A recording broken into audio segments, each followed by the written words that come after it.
Hello everyone and welcome back to the Horror Hut.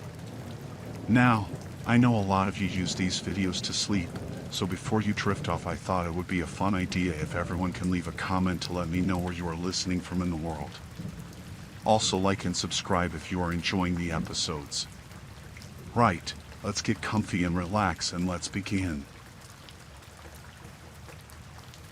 Last summer, we decided to spend our vacation in a small town by the lake.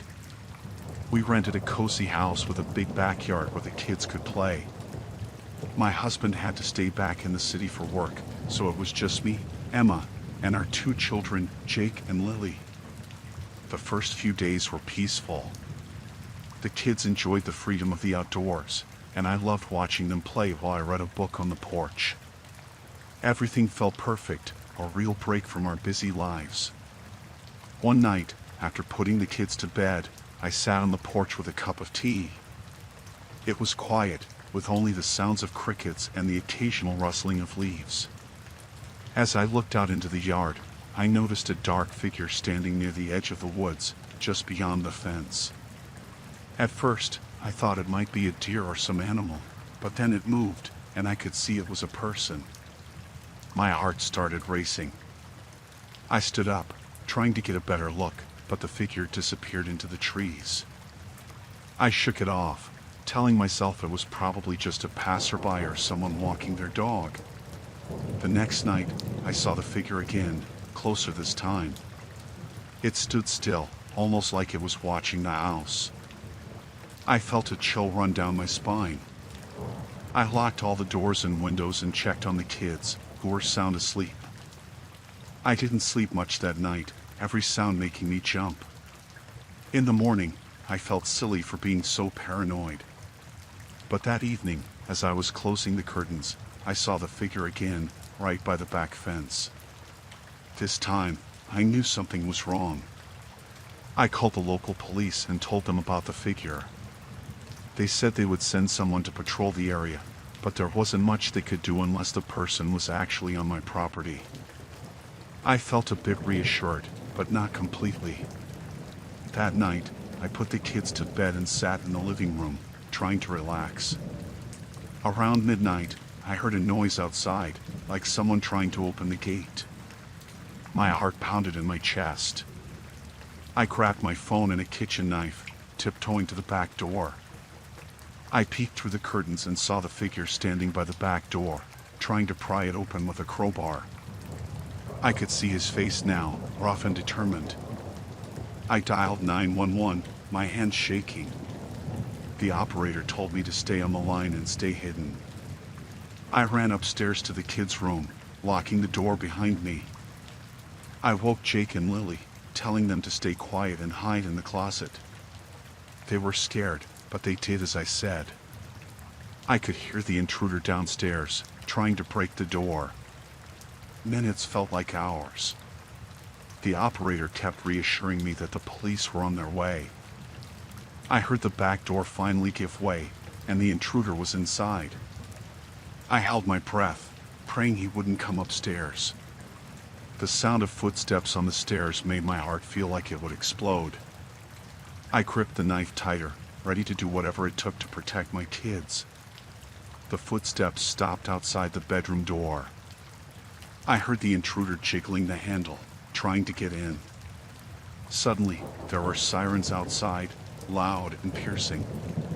The intruder cursed and ran back downstairs. I heard the back door slam as he fled. I stayed put, still on the phone with the operator, who assured me the police were in the house. A few moments later, an officer knocked on the bedroom door, identifying himself. I opened it cautiously, relief flooding over me when I saw the uniform.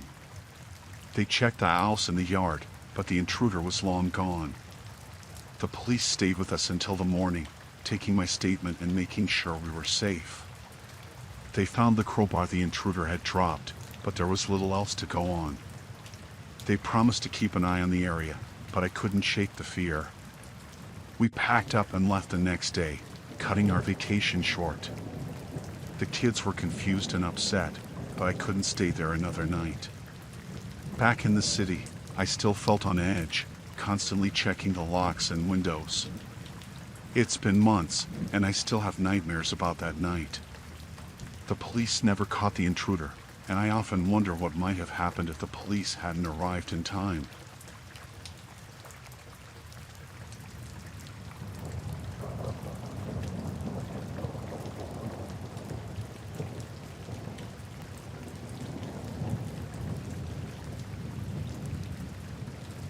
I was driving to my cabin for a summer getaway, looking forward to a few days of peace and quiet. The sun was setting, painting the sky with hues of orange and pink. About an hour away from my destination, I saw a man standing by the side of the road with his thumb out. He looked harmless enough, a backpack slung over one shoulder and a tired look on his face. I thought about all the times I'd seen people stranded and how a little help could go a long way. So, I pulled over and rolled down the window. "Need a ride?" I asked. He smiled and nodded, thanking me as he climbed in. His name was Dave, and he said he was heading to the next town over. We chatted a bit, and he seemed friendly, talking about his travels and how he was trying to get home. About 20 minutes into the drive, I noticed a change in his demeanor. His answers became shorter, and he started fidgeting with his backpack. I asked if everything was all right, and he assured me it was, but I could feel the tension building. He began asking me strange questions. Did I live alone? Was anyone expecting me? I tried to brush it off, but my unease grew. I kept my eyes on the road, but my mind was racing with thoughts of how to handle the situation. As we neared a rest stop, I told him I needed to use the restroom. He insisted on coming with me, saying he needed a break too. My gut told me something was off, but I couldn't refuse without raising suspicion. We both got out of the car, and I quickly went into the restroom. Inside, I tried to think of a plan. I decided to text my friend, just in case. I typed out a quick message explaining the situation and sent my location. When I came out, Dave was leaning against the car, his eyes cold and calculating. We got back on the road, and the atmosphere was tense.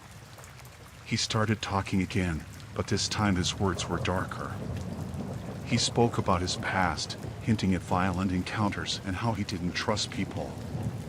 My hands gripped the steering wheel tightly as I listened. He reached into his backpack, and my heart stopped. He pulled out a knife, casually playing with it as he spoke. "You know, Mark, people aren't always what they seem," he said, looking at me with a sinister smile. I forced myself to stay calm. I told him I understood and tried to keep the conversation light. Inside, I was panicking, trying to figure out how to get out of this alive. The nearest town was still miles away, and I didn't know if I could make it. Suddenly, he asked me to pull over. There was a small, deserted road ahead, and he wanted me to take it. I had no choice but to comply, praying for a miracle. The road was dark and narrow, leading deeper into the woods. My heart pounded in my chest. I slowed down, pretending to look for a place to stop. As soon as I saw an opportunity, I slammed on the brakes and jumped out of the car, running as fast as I could into the woods. I heard him shouting behind me, but I didn't look back. Branches scratched my face and arms, but I kept running, my breath coming in ragged gasps.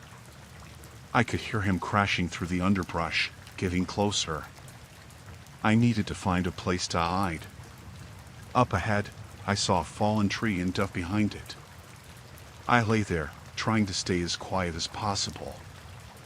I could hear his footsteps getting closer, his voice calling out, taunting me.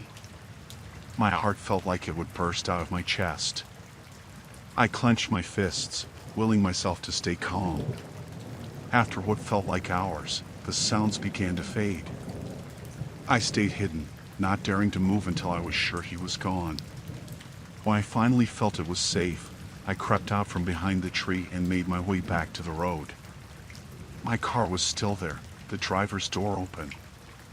I looked around, but there was no sign of Dave. I got in and locked the doors, my hands trembling as I started the engine. I drove to the nearest town, not stopping until I reached the police station.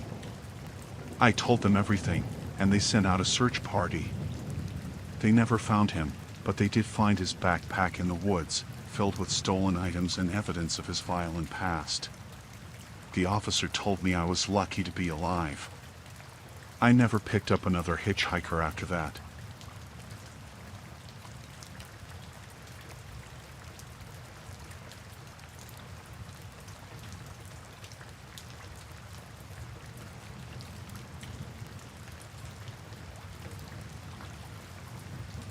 I had a house showing scheduled for that afternoon. It was a part of town I wasn't familiar with, but the address seemed easy enough to find. I parked my car and double-checked the paper with the address on it. The houses looked similar, which made me second-guess myself, but I found what I thought was the right place. I walked up to the front door and knocked. No one answered, but the door was slightly ajar. Thinking the realtor might be inside setting things up, I pushed it open and stepped inside. Immediately, I felt something was off. The house was dimly lit, and there was a strange smell, like stale smoke and something else I couldn't identify. "Hello?" I called out, my voice sounding too loud in the quiet space. No answer. I walked further into the house, the floor creaking under my feet. The living room was messy, with clothes and trash scattered around. It didn't look like a place that was being shown for sale. As I turned to leave, I heard voices coming from a room down the hall. My heart started to race. Maybe I had the wrong house. I took a step back, but the floor creaked loudly, and the voices stopped. Panic set in. I moved quickly to the front door, but before I could reach it, 2 men appeared from the hallway. They looked rough, unkempt, and their eyes widened when they saw me. "Who are you?" one of them demanded. I stammered, trying to explain I was there for a house showing, but they didn't seem to believe me.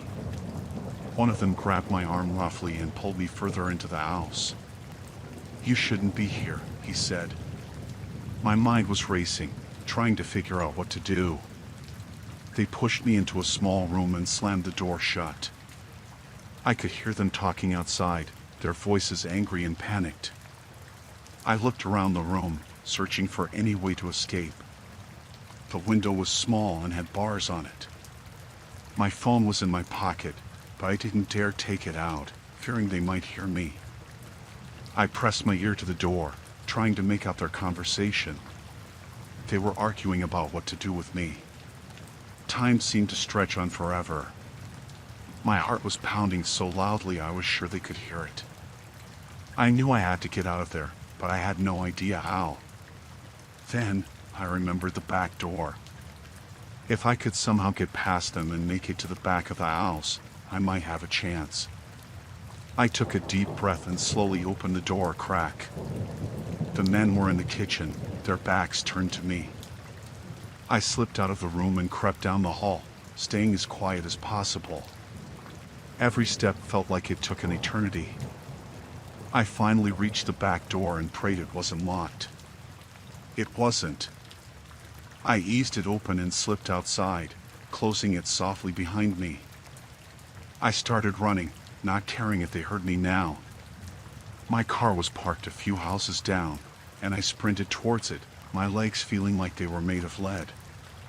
I could hear shouting behind me, but I didn't look back. I reached my car and fumbled with the keys, my hands shaking. I finally got the door open, jumped in, and started the engine. As I sped away, I saw the 2 men running out of the house, but they didn't follow me. My heart was still racing as I drove away, not stopping until I was miles from that place. I pulled over to the side of the road, my hands gripping the steering wheel tightly. I took deep breaths, trying to calm down. I called the realtor to explain what happened and learned I had indeed gone to the wrong address. She was shocked and urged me to go to the police. I did go to the police, but I never heard what happened after that. I was too shaken to follow up. The thought of what could have happened still haunts me. I was just there for a house showing, and it turned into a nightmare. I learned to be more careful and double-check addresses after that. It was a close call, one I never want to experience again.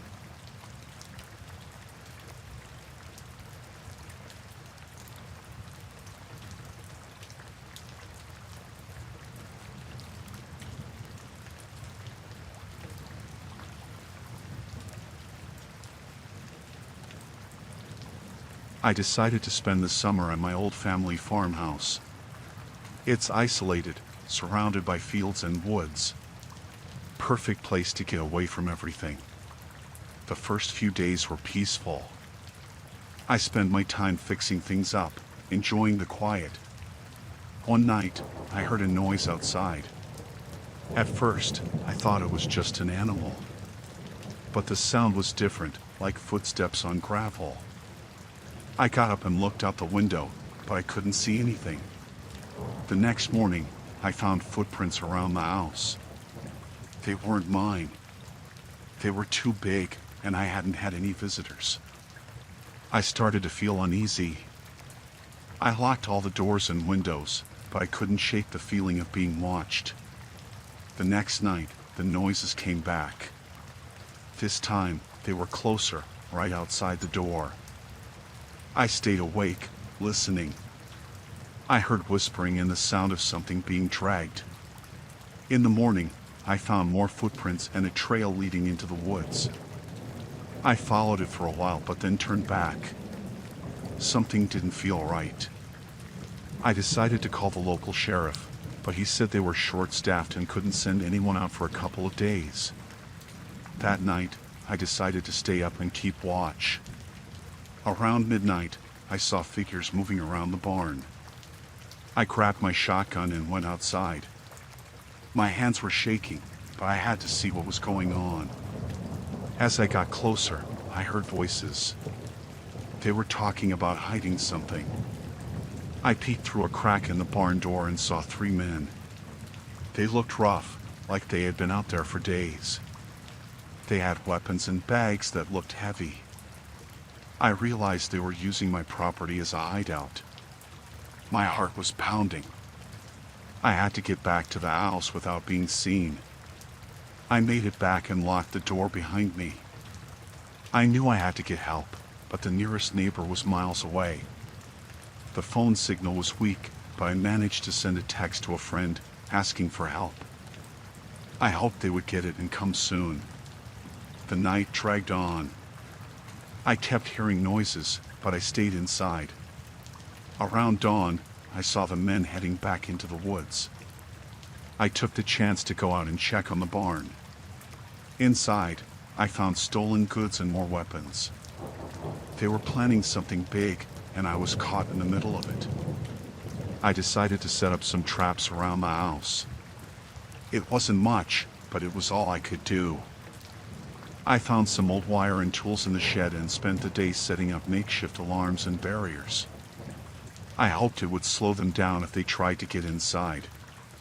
That night, I heard them coming back. They were angry, probably because they noticed I had been in the barn. They started shouting, demanding I come out. I stayed hidden, clutching my shotgun. They tried to break down the door, but the traps I set up slowed them down. One of the men managed to get a window open, but he got caught in the wire I had put there. He screamed in pain, and the others backed off. I took the chance to fire a warning shot. They ran back into the woods, cursing and shouting. I knew they would be back, and I didn't have much time. I barricaded the doors and windows even more. My friends still hadn't shown up, and I was starting to lose hope. I stayed awake, listening for any sign of them returning. Around midnight, I heard footsteps again. This time, they were quieter, like they were trying to sneak up on me. I held my breath and waited. They reached the door and tried to force it open. The traps held for a while, but I knew they wouldn't last. I fired another shot through the door, and they backed off again. This time, I heard sirens in the distance. My friend had come through. The men panicked and ran into the woods. I stayed put until the sheriff and his deputies arrived. They searched the property and found the stolen goods in the barn.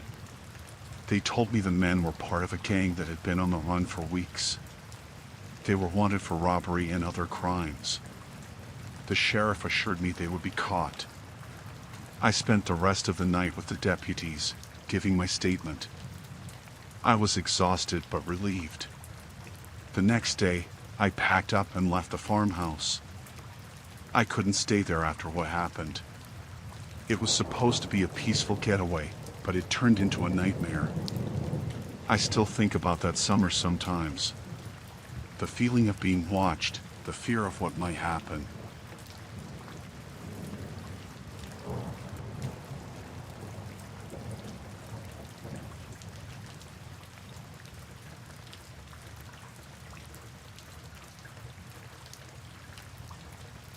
I thought living with a roommate would be fun. Alice seemed perfect at first. She was friendly, clean, and paid her share on time. We laughed and watched movies together. Things were great for the first few weeks. But then, I started noticing little things. She would stay up late, typing on her computer and talking to herself. When I asked, she said it was work. It seemed harmless. Everyone talks to themselves sometimes, right? One night, I woke up to a strange noise. It was a muffled thump coming from Alice's room. I got up to check on her. Her door was slightly open, so I peeked inside. She was sitting on her bed, staring at the wall. There were pictures everywhere. Pictures of people I didn't know, taped to the walls, scattered on the floor. She looked up suddenly, and I quickly went back to my room, pretending I hadn't seen anything. The next day, she acted like nothing was wrong. I didn't mention what I saw. Maybe she was just a little weird, I thought. Everyone has their quirks. But then, I started finding things out of place in my room. A drawer slightly open, my laptop moved, papers shifted. I knew it wasn't me. One day, I came home early from work and heard Alice in my room. I stood outside, listening. She was muttering, talking to herself again. I couldn't make out the words. When I opened the door, she was just sitting on my bed, smiling. She said she was looking for a book I borrowed. I hadn't borrowed any book. I started locking my door at night. It felt paranoid, but I didn't feel safe. One night, I woke up to the sound of my doorknob turning. Someone was trying to open it. My heart pounded. I stayed still, holding my breath. After a few minutes, it stopped. I heard footsteps walking away. The next morning, Alice was cheerful as usual, but there was something off about her smile. I decided to do some digging. When she went out, I went into her room. It was neat and tidy, but the pictures were still there. They were of different people, taken from a distance. Some looked like they didn't even know they were being photographed. In her closet, I found a box with more photos and notes. Detailed notes about the people in the pictures. Their routines, where they worked, who they talked to. It was creepy.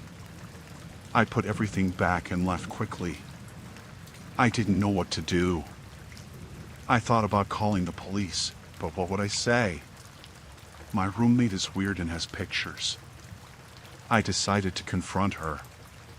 That night, after dinner, I asked her about the pictures. She laughed it off, said it was a hobby, just people watching. But there was a coldness in her eyes I hadn't seen before. That night, I couldn't sleep. I kept hearing noises. I got up to get some water and saw a light coming from under her door. Curiosity got the better of me. I knocked lightly, but there was no answer. The door was unlocked, so I opened it. Alice was sitting at her desk, writing furiously. She didn't hear me come in. I saw a name on the paper, my name. She was writing about me. My routine, where I went, who I talked to. There were pictures of me too, taken without me knowing. I backed out of the room and went straight to mine. I locked the door and tried to think. I had to get out. This was more than weird, it was dangerous. I packed a bag quietly, planning to leave first thing in the morning. But then, I heard her outside my door. She was whispering, talking to herself. My heart raced. She knew I had seen her notes. The doorknob turned again. This time, it didn't stop. The door shook as she tried to force it open. I grabbed my phone and called the police. I tried to keep my voice steady, but I was shaking. I told them someone was trying to break into my room. They said they would send someone over. Alice started shouting, banging on the door. She was calling my name, telling me to open up. I moved a chair against the door, trying to keep her out. The banging got louder, more frantic. I was terrified. The police arrived just in time. They took Alice away. She was screaming and fighting them. I showed them her room, the pictures, the notes. They told me I did the right thing. I moved out the next day. I couldn't stay there anymore. I found out later that Alice had a history of stalking and harassment. She had been arrested before but always managed to get out.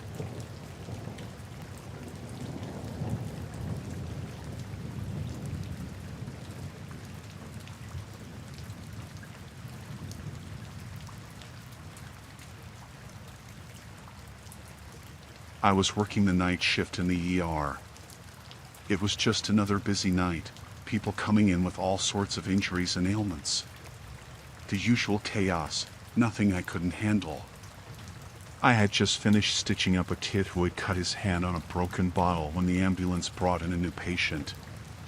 The paramedics wheeled in a man, around 30 years old, with blood all over him. He was thrashing and shouting, making it difficult for them to keep him on the stretcher. They said he had been found on the street, attacking people randomly. It looked like he was on something, maybe drugs. We managed to get him into a room and strapped him to the bed. He was cursing and yelling, his eyes wild.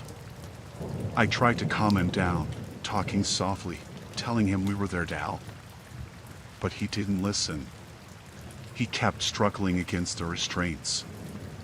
I started to examine him, checking for injuries. He had cuts and bruises all over, but nothing too serious. I asked the nurse to get a sedative. We needed to calm him down to treat him properly. She came back with a syringe, and I prepared to administer it. As I was about to inject him, he broke free from one of the restraints. His hand shot out and grabbed my wrist, squeezing hard. I dropped the syringe. He pulled himself up, ripping off the other restraints. The nurse screamed, and I tried to push him back, but he was too strong. He jumped off the bed and grabbed a scalpel from the tray. I backed away, trying to stay calm, trying to talk him down. He wasn't listening.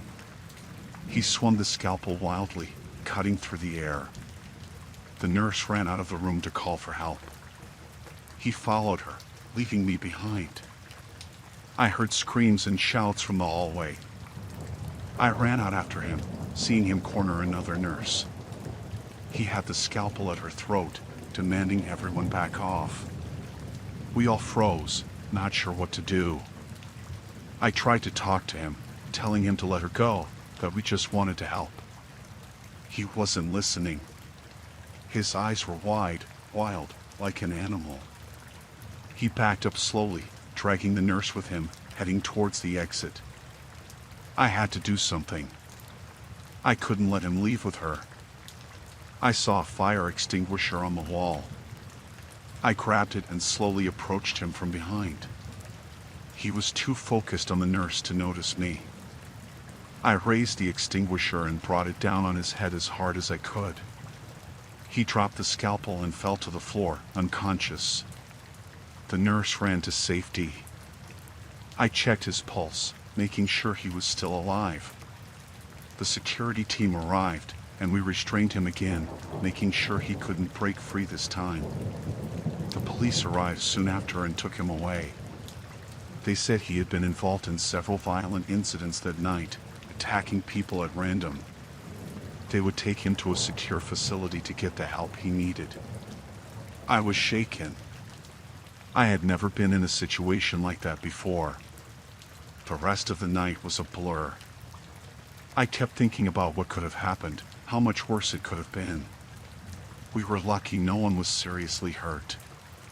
The next day, I went back to work, trying to put it behind me. But it was hard. Every time I saw a patient, I wondered if they would turn violent too. I was more cautious, more on edge. I talked to my colleagues about what happened. We all agreed that we needed better security, better training for dealing with violent patients. The hospital administration promised to make changes, but I wasn't sure if it would be enough. I still think about that night sometimes, especially when I'm working late.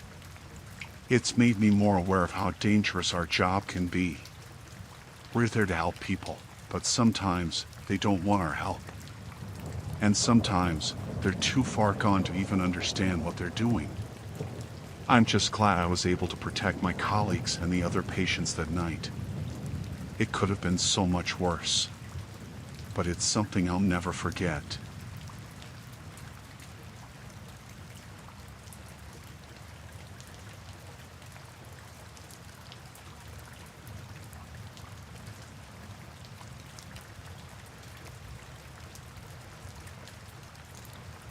I decided to take a solo hike on a Sunday morning. The trail was supposed to be quiet and peaceful. I had been there before, but never alone. I thought it would be a good chance to clear my mind. The weather was perfect, not too hot, not too cold. I packed a small bag with some water, snacks, and my phone. I started on the trail around 8 a.m., expecting to be back by noon. I walked for about an hour, enjoying the solitude and the sounds of nature. I reached a clearing where the trees opened up, and I could see the sky clearly. I decided to take a short break and have some water. As I was sitting there, I heard voices in the distance. They were faint at first, but then they grew louder. Curious, I followed the sound. I moved slowly, trying to stay quiet. I didn't want to intrude on anyone's space.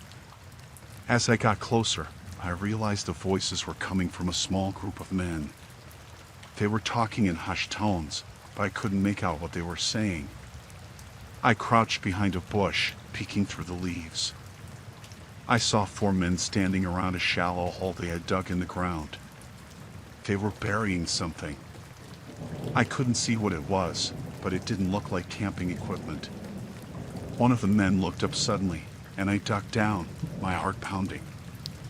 I stayed as still as I could, hoping he hadn't seen me. After a few moments, I dared to look again.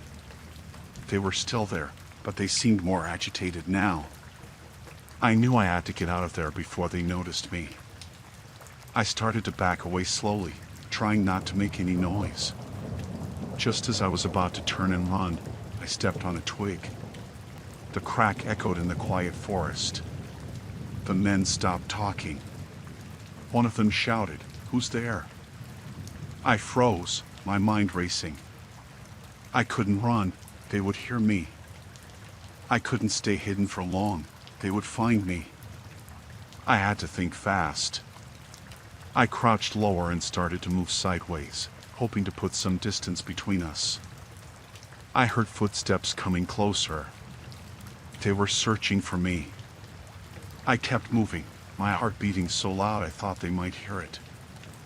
I found a small ravine and slid down into it, hoping it would provide some cover. I stayed there, hidden among the rocks and bushes, listening to their voices getting closer and then fading away. I waited for what felt like hours, but it was probably only minutes. When I was sure they were gone, I climbed out of the ravine and started to make my way back to the trail. I moved as quietly as I could, constantly looking over my shoulder. Every sound made me jump. I felt like they were watching me, even though I couldn't see them. I finally reached the trail and started to run. I didn't stop until I was back at the parking lot. I jumped into my car and locked the doors, my hands shaking as I fumbled with the keys. I drove away, not looking back. When I got home, I called the police and told them what I had seen. They took my statement and said they would investigate. I didn't tell anyone else about it. I didn't want to relive the fear. For weeks after, I couldn't stop thinking about those men and what they were doing. I had nightmares about being chased through the forest, about being caught. I kept my doors locked and stayed away from the windows. The police never found the men. They said they found evidence of a crime, but they wouldn't tell me more. I tried to move on, but it was hard. Every time I heard a noise at night, I jumped. Every time I went hiking, I felt like someone was watching me. I don't go hiking alone anymore. I can't shake the feeling that they're still out there, somewhere, and that they know I saw them. I don't know what they were burying, but I'm glad I didn't find out. I'm trying to live my life as normally as I can, but that day changed me.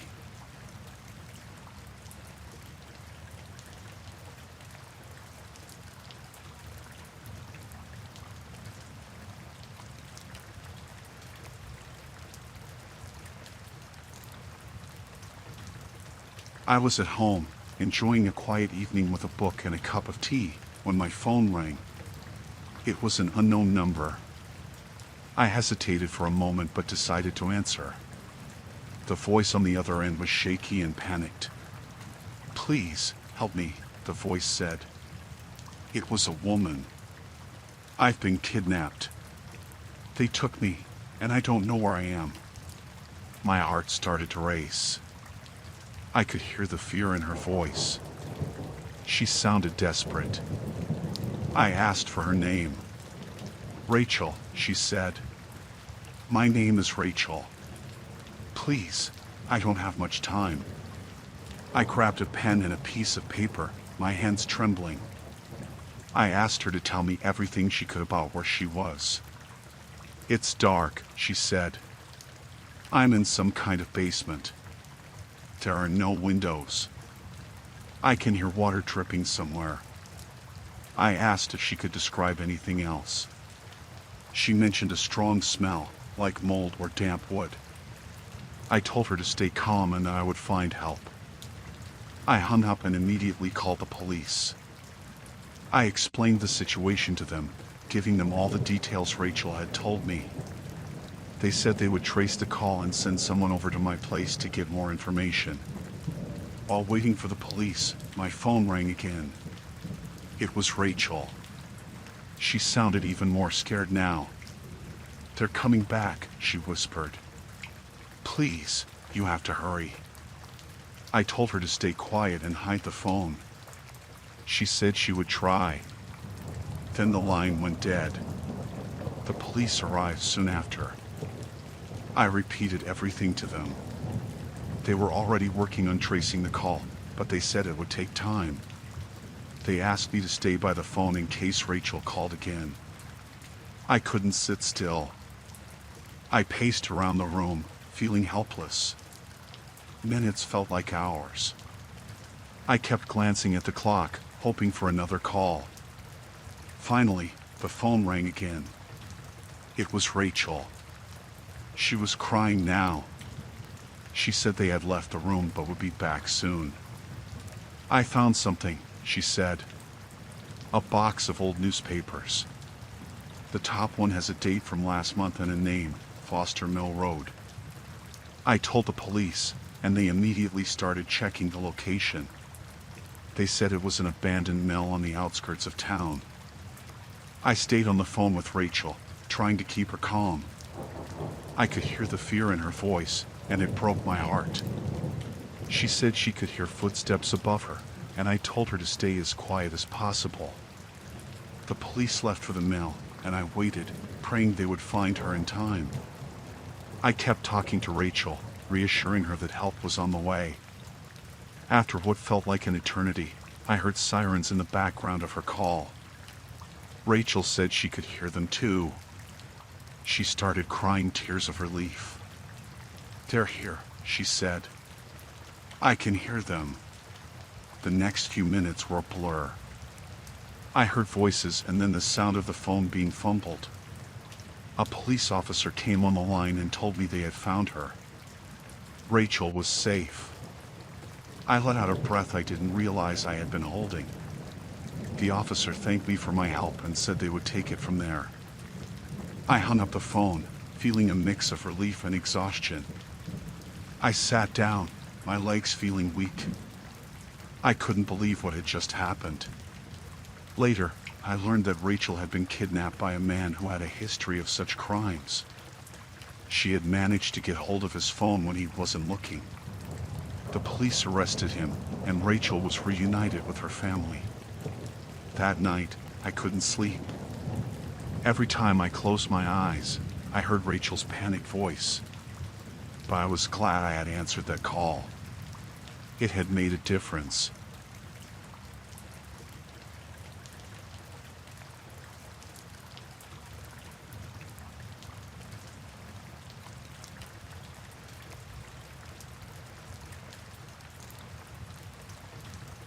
I was driving back home after a long day at work. It was late, and I was tired. My gas tank was almost empty, so I stopped at a gas station on the outskirts of town. The place was nearly deserted, with only one other car parked at the far end. I got out, swiped my card, and started pumping gas. The night was quiet, too quiet.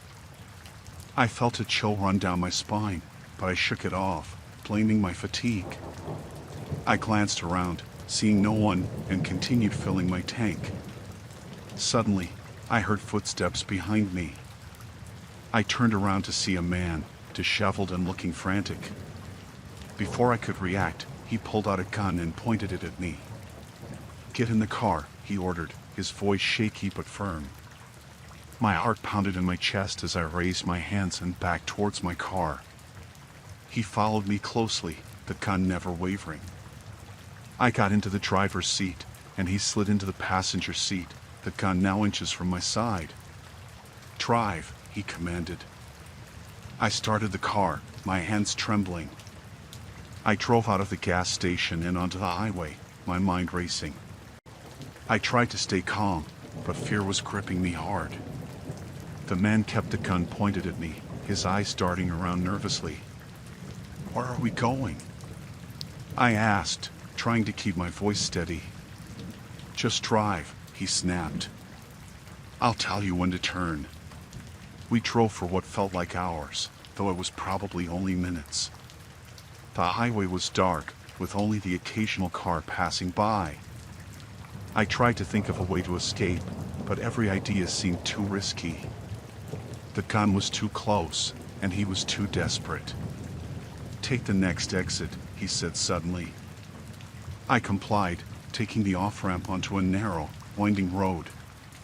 The area was remote, with dense woods on either side. My fear intensified. There would be no one around to help me. As we drove, I tried to make conversation, hoping to find an opening. "Why are you doing this?" I asked softly. He glanced at me, his face twisted with desperation. "I need to get away," he said. "They're after me. I can't go back." "Who's after you?" I asked, trying to keep him talking. "None of your business," he snapped. "Just keep driving." I decided to keep quiet and focus on the road. The man seemed unstable, and I didn't want to provoke him. As we continued, I noticed a rest stop up ahead. An idea formed in my mind. It was risky, but it might be my only chance.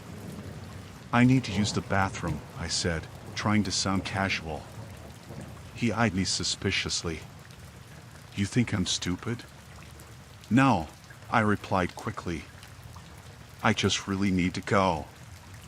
You can keep the gun on me the whole time. He seemed to consider this for a moment before nodding. Fine. But no funny business. I pulled into the rest stop and parked near the entrance. He kept the gun trained on me as we got out of the car and walked towards the restrooms. My heart was pounding, and I was trying to figure out my next move. Inside the restroom, I saw a small window near the ceiling. It was a long shot, but I had to try. I turned to the man. Look, I can't go with you watching, I said, trying to sound embarrassed.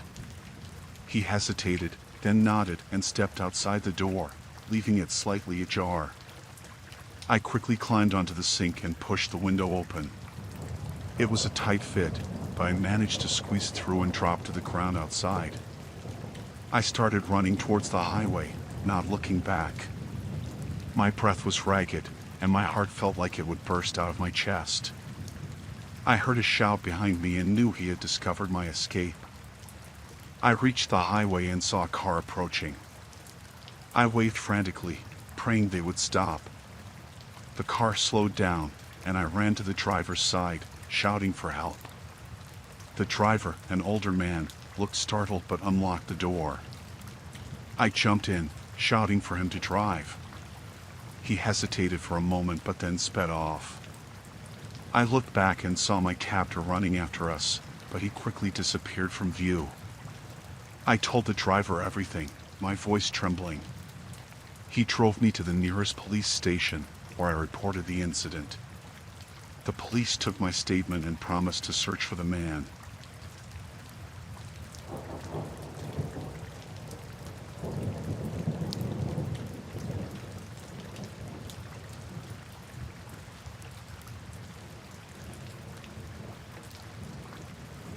Mike and I had always been curious about the old factory on the edge of town. It had been abandoned for years, and every time we drove past it, we talked about exploring it. One summer evening, we finally decided to go. We parked the car a few blocks away and walked to the factory. The sun was setting, and the place looked even more eerie in the fading light. We found a hole in the fence and slipped through. The air smelled of rust and decay. We crept inside through a broken window. The factory was dark and silent, except for the occasional creak of old metal. We used our flashlights to navigate the maze of machinery and empty rooms. It felt like stepping back in time. After a while, we found a stairway leading to the basement. Mike suggested we check it out, and I agreed. The stairs were steep and narrow, and the air grew colder as we descended. My flashlight flickered, and I hit it to make it stay on. The basement was massive and filled with old equipment and crates. We started exploring, but soon we heard footsteps. At first, we thought it was just the echo of our own steps, but then we realized it was coming from behind us. We turned around, but the beam of our flashlights revealed nothing. "Did you hear that?" Mike whispered. I nodded, feeling a knot in my stomach. We moved deeper into the basement, trying to stay quiet. We reached a large room with a heavy metal door. It was slightly ajar, and we squeezed through. Inside, we found makeshift beds, clothes, and canned food. It looked like someone had been living there. Suddenly, the door slammed shut behind us. We spun around, and there stood a group of people, their faces hard and unfriendly. They were dirty, with wild eyes. One of them, a tall man with a scar across his cheek, stepped forward. "You shouldn't be here," he growled. "This is our place." "We're sorry," I stammered. "We didn't know." "Sorry isn't good enough," he said. "We can't let you leave now. You've seen too much." Panic surged through me. Mike and I exchanged a desperate glance. We had to find a way out, but the squatters blocked the door. The tall man waved to his companions, and they started to circle us. "We don't want any trouble," Mike said, trying to sound calm. "We'll just leave and won't say anything to anyone." "No," the tall man said. "You're staying here." I looked around the room, searching for an escape. There was a small window high up on one wall, but it was too far to reach. The squatters were closing in, and my heart pounded in my chest. Then, Mike grabbed a rusty pipe from the floor and swung it at the nearest squatter. The man fell back, and I took the chance to push through the others. Mike followed, and we ran towards the door. We burst out of the room and sprinted through the basement. The squatters were right behind us, shouting and cursing. We reached the stairs and scrambled up, our footsteps echoing in the narrow stairwell. We reached the main floor, but the squatters were still chasing us. We had to find a way to slow them down. Mike grabbed an old metal shelf and tipped it over, blocking the stairway. We heard the squatters collide with it and curse loudly. We ran through the dark factory, our flashlights bobbing wildly. We found the window we had entered through and squeezed out, cutting ourselves on the broken glass. We didn't stop running until we reached the car. We jumped in and sped away, not daring to look back. My hands were shaking, and Mike's face was pale. We drove in silence, the factory receding into the night behind us. When we finally stopped, we sat in the car, trying to catch our breath. We had narrowly escaped, but the fear still gripped us. We had seen a side of life we never knew existed, and it had changed us. We never spoke of that night again, and we never went back to the factory.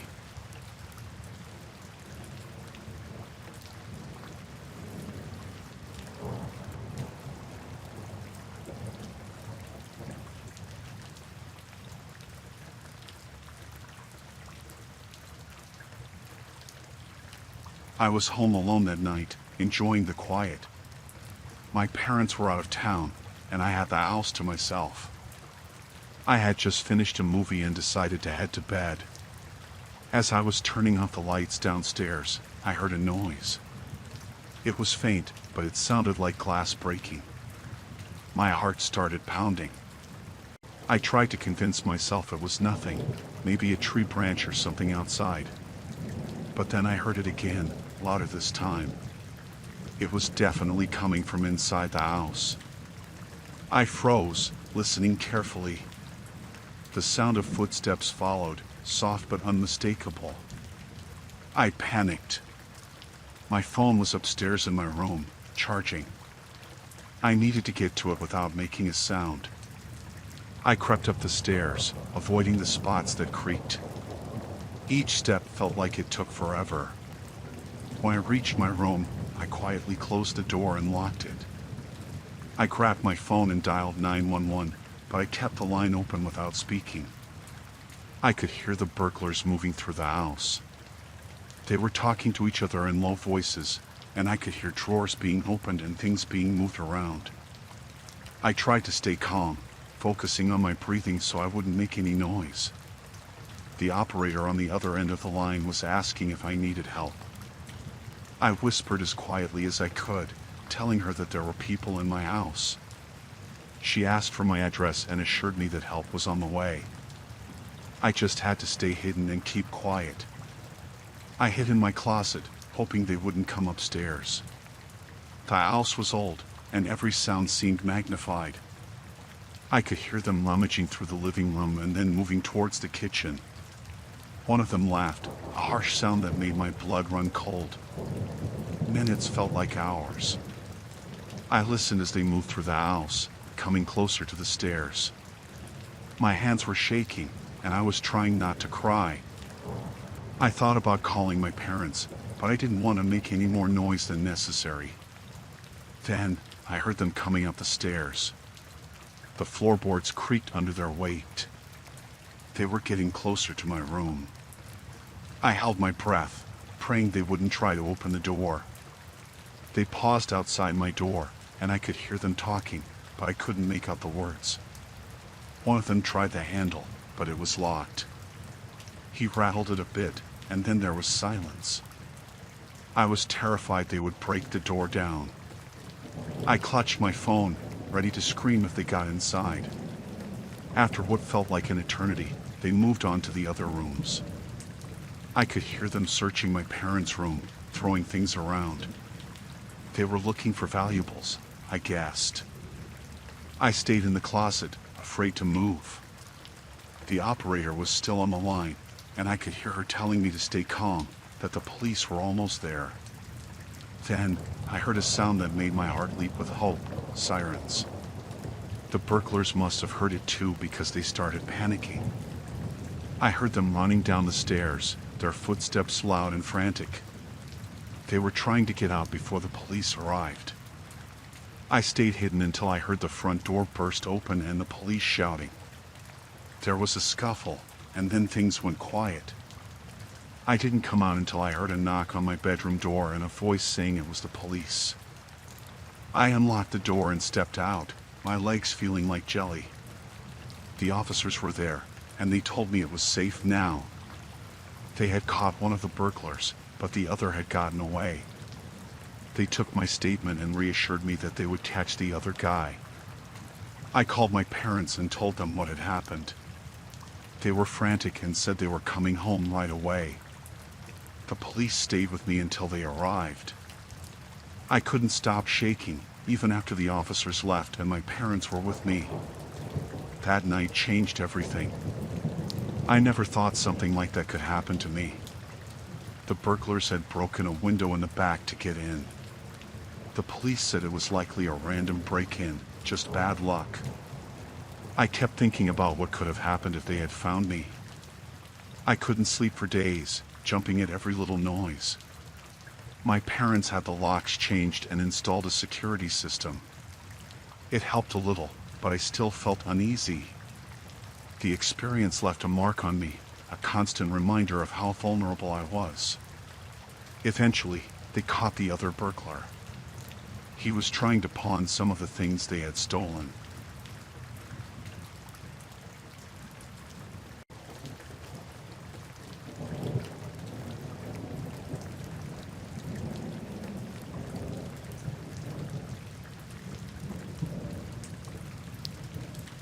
I first noticed him at the coffee shop near my apartment.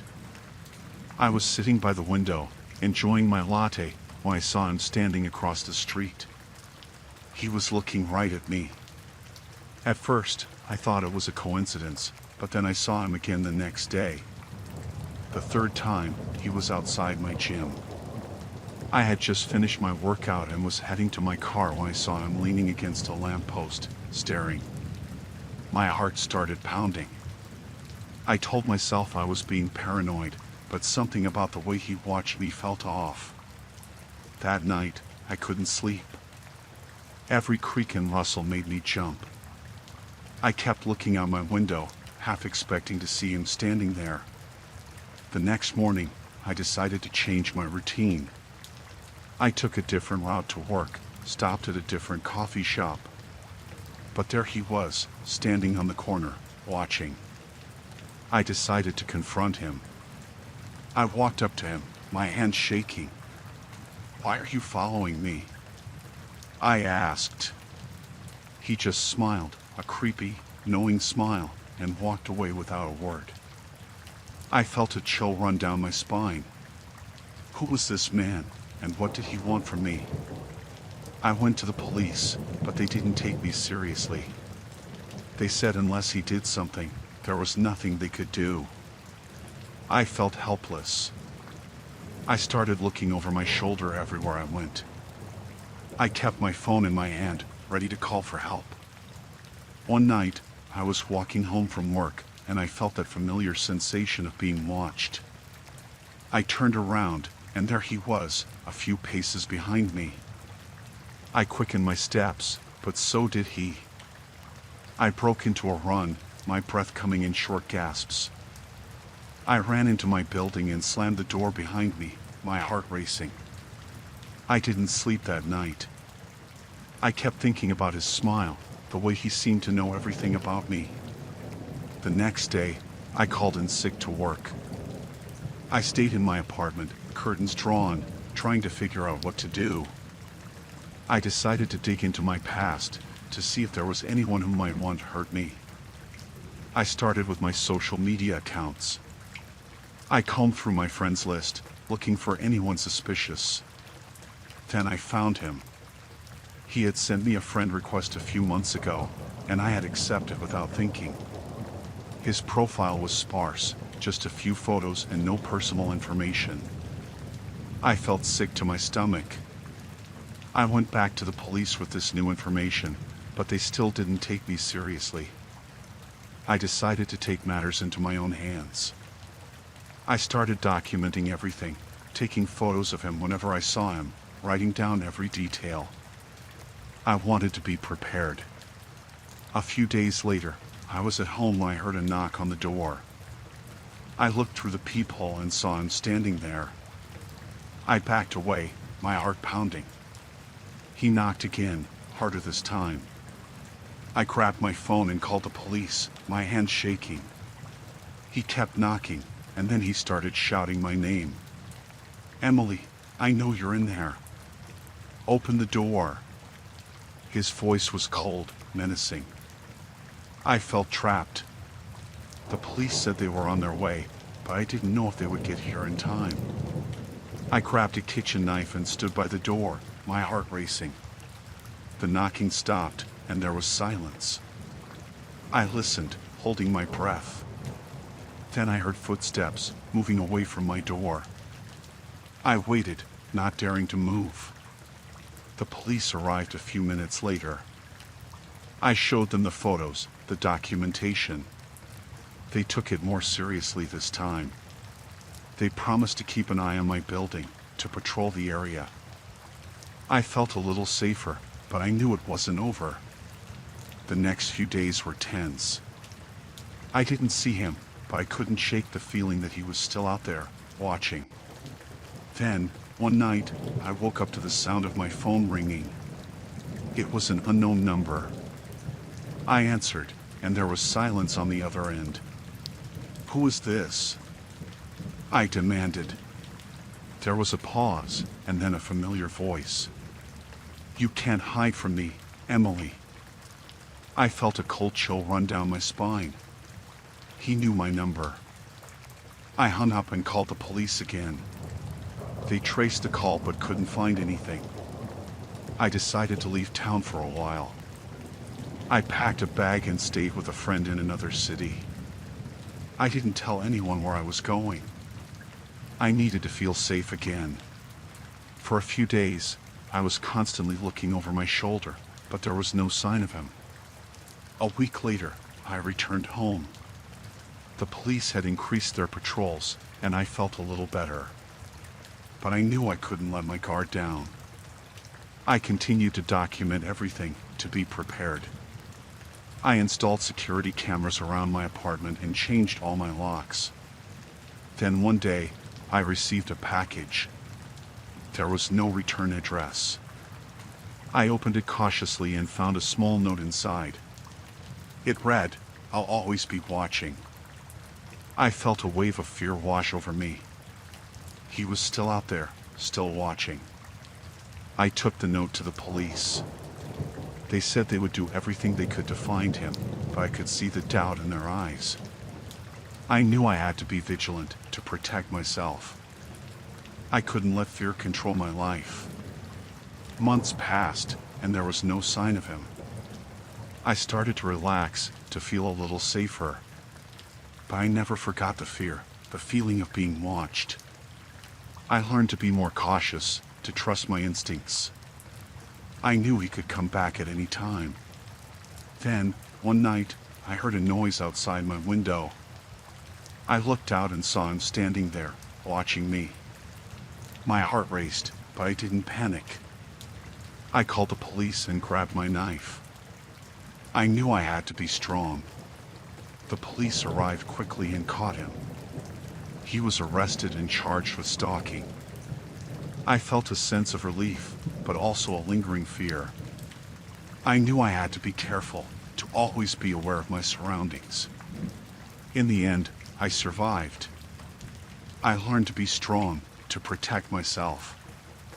I knew that fear would always be a part of my life, but I wouldn't let it control me.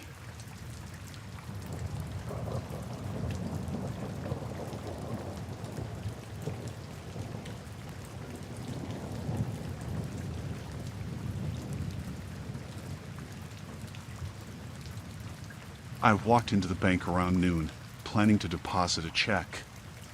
The line was short, just a couple of people ahead of me.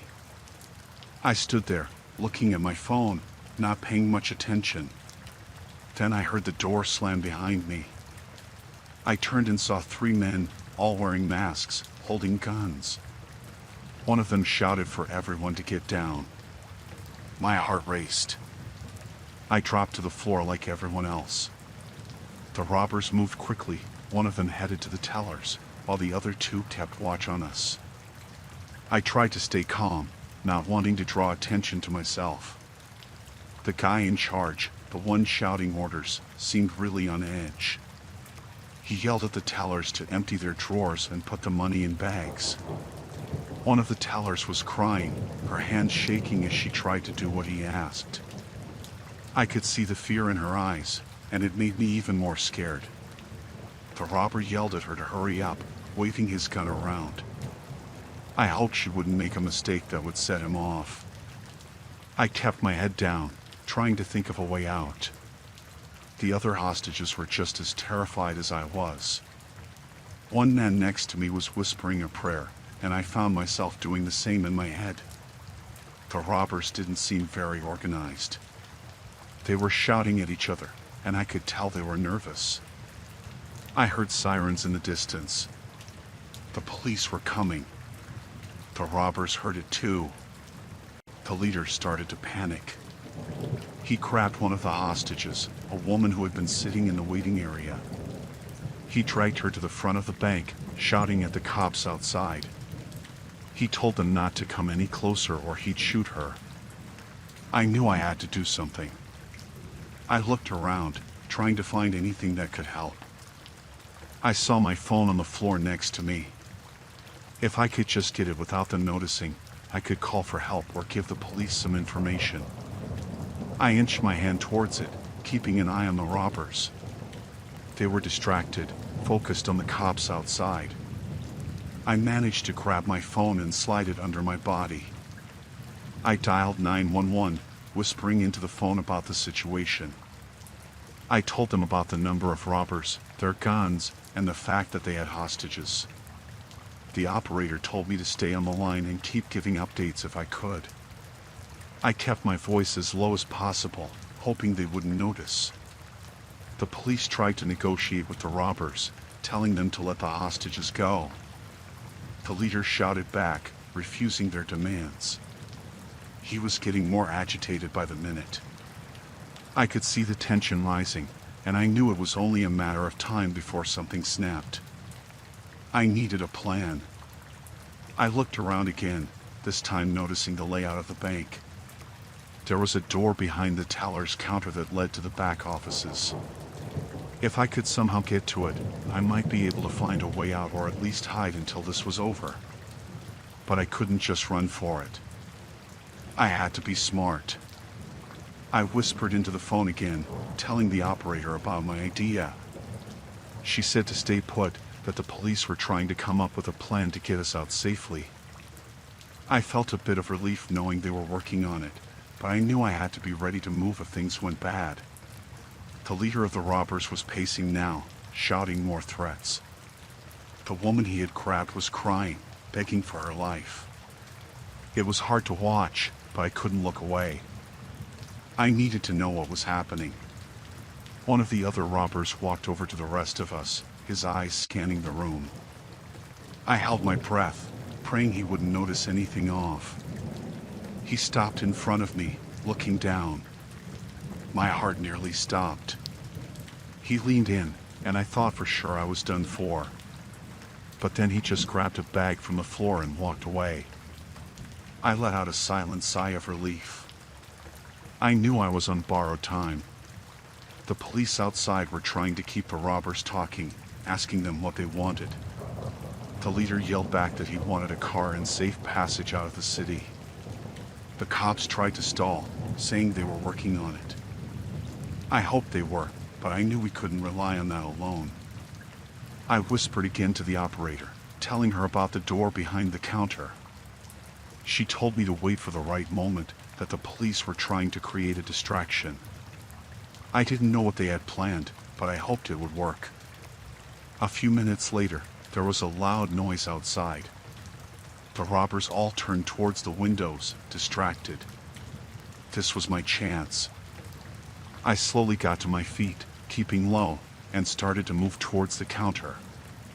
The other hostages noticed me, their eyes wide with fear and hope. I made it to the counter and slipped behind it. I could hear the robbers shouting, trying to figure out what was going on. I crawled towards the door, praying they wouldn't see me. I reached up and turned the knob, slipping through as quietly as I could. The back office was empty. I looked around, trying to find another exit. There was a door at the end of the hall, marked as a fire exit. I ran to it, pushing it open. The alarm went off, a loud, blaring sound. I knew it would alert the robbers, but I didn't have a choice. I ran out into the alley behind the bank, the sunlight blinding me for a moment. I kept running, not looking back. I heard shouting behind me, but I didn't stop. I ran until I reached the street, where I saw police officers running towards me. They grabbed me, pulling me to safety. I told them about the other hostages, about the layout of the bank. They nodded, rushing to form a plan. I watched as they moved in, hoping they could save everyone. My heart was still racing, but I felt a sense of relief knowing I had done something to help. It felt like hours, but it was probably only minutes before I saw the hostages being let out by the police. They looked shaken, but they were alive. The robbers were caught, taken away in handcuffs. I felt a wave of relief wash over me. The police thanked me for my help, saying my information had been crucial. I nodded, feeling exhausted. I knew it would take time to process everything that had happened, but I was just glad it was over. I went home that night, still feeling the adrenaline in my veins. I knew I had been lucky, that things could have ended much worse. But I also knew that I had done the right thing, that I had helped save lives. In the end, I learned that even in the scariest moments, it's important to stay calm and think clearly. It might just save your life.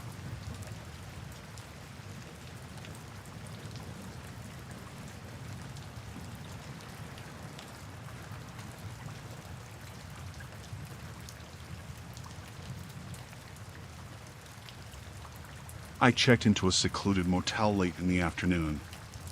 It was the only place for miles, and I was too tired to keep driving. The owner, a tall man with a creepy smile, handed me the key to my room. His eyes seemed to linger on me a bit too long, making me feel uneasy. The room was small and old-fashioned. There was a strange smell, but I was too tired to care. I locked the door and decided to take a shower. As I was getting ready, I noticed there were no toiletries provided, just an empty shelf. That seemed odd, but I brushed it off. In the shower, I couldn't shake the feeling of being watched. I kept glancing at the door, half expecting it to burst open. When I finished, I heard footsteps in the hallway. They stopped right outside my door. I held my breath, listening. After a moment, they moved away. I tried to relax, telling myself it was just my imagination. I lay on the bed, scrolling through my phone, but I couldn't shake the uneasy feeling. The silence was thick, almost oppressive. Every creak and groan of the building made me jump. I decided to check the windows. They were old and dusty, and when I tried to open one, it wouldn't budge. The lock was rusty, and it seemed like it hadn't been opened in years. That's when I noticed the bars on the outside. My heart started to race. I went to the door and double-checked the lock. I pushed a chair against it for good measure. I felt trapped. I tried to call a friend, but there was no signal. The Wi-Fi was down too. I was completely cut off. I heard footsteps again. This time, they stopped in front of my door and didn't move. I saw the shadow of feet under the door. My mind raced. Why were they just standing there? I grabbed a lamp, the only weapon I could find, and stood ready. The shadow moved, and I heard the sound of keys. The door handle jiggled. I felt my stomach drop. Someone was trying to get in. I shouted, telling them to go away, but the handle kept moving. I raised the lamp, ready to defend myself. Then it stopped. Silence. I waited, my heart pounding in my ears. After what felt like an eternity, I heard the footsteps move away. I lowered the lamp, my hands shaking. I needed to get out of there. I packed my bag quickly, grabbing only what I needed. I knew I couldn't leave through the door, so I checked the bathroom window. It was small, but I thought I could squeeze through. I pushed it open and climbed out, falling into the bushes below. I ran to my car, trying to stay quiet. I glanced back at the motel and saw the owner standing at the entrance, watching me. His smile was gone, replaced by a look of cold anger. I fumbled with my keys, my hands trembling. The engine roared to life, and I sped out of the parking lot. I didn't look back. I drove until I reached a town and found a police station.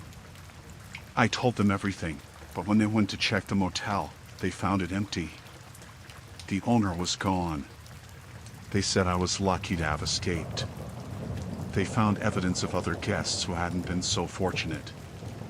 I couldn't stop shaking.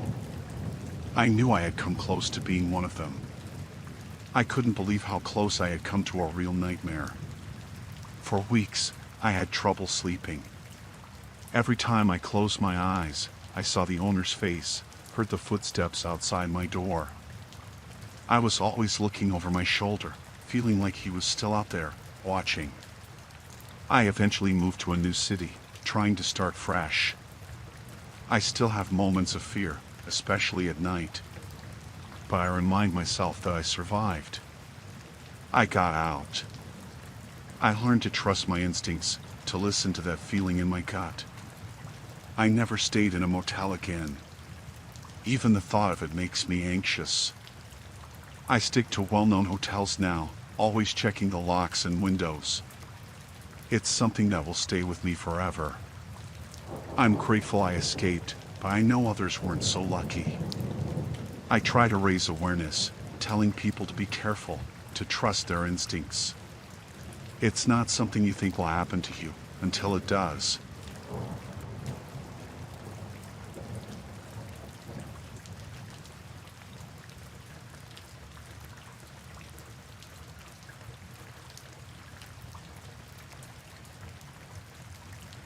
Jake and I had planned our camping trip for months.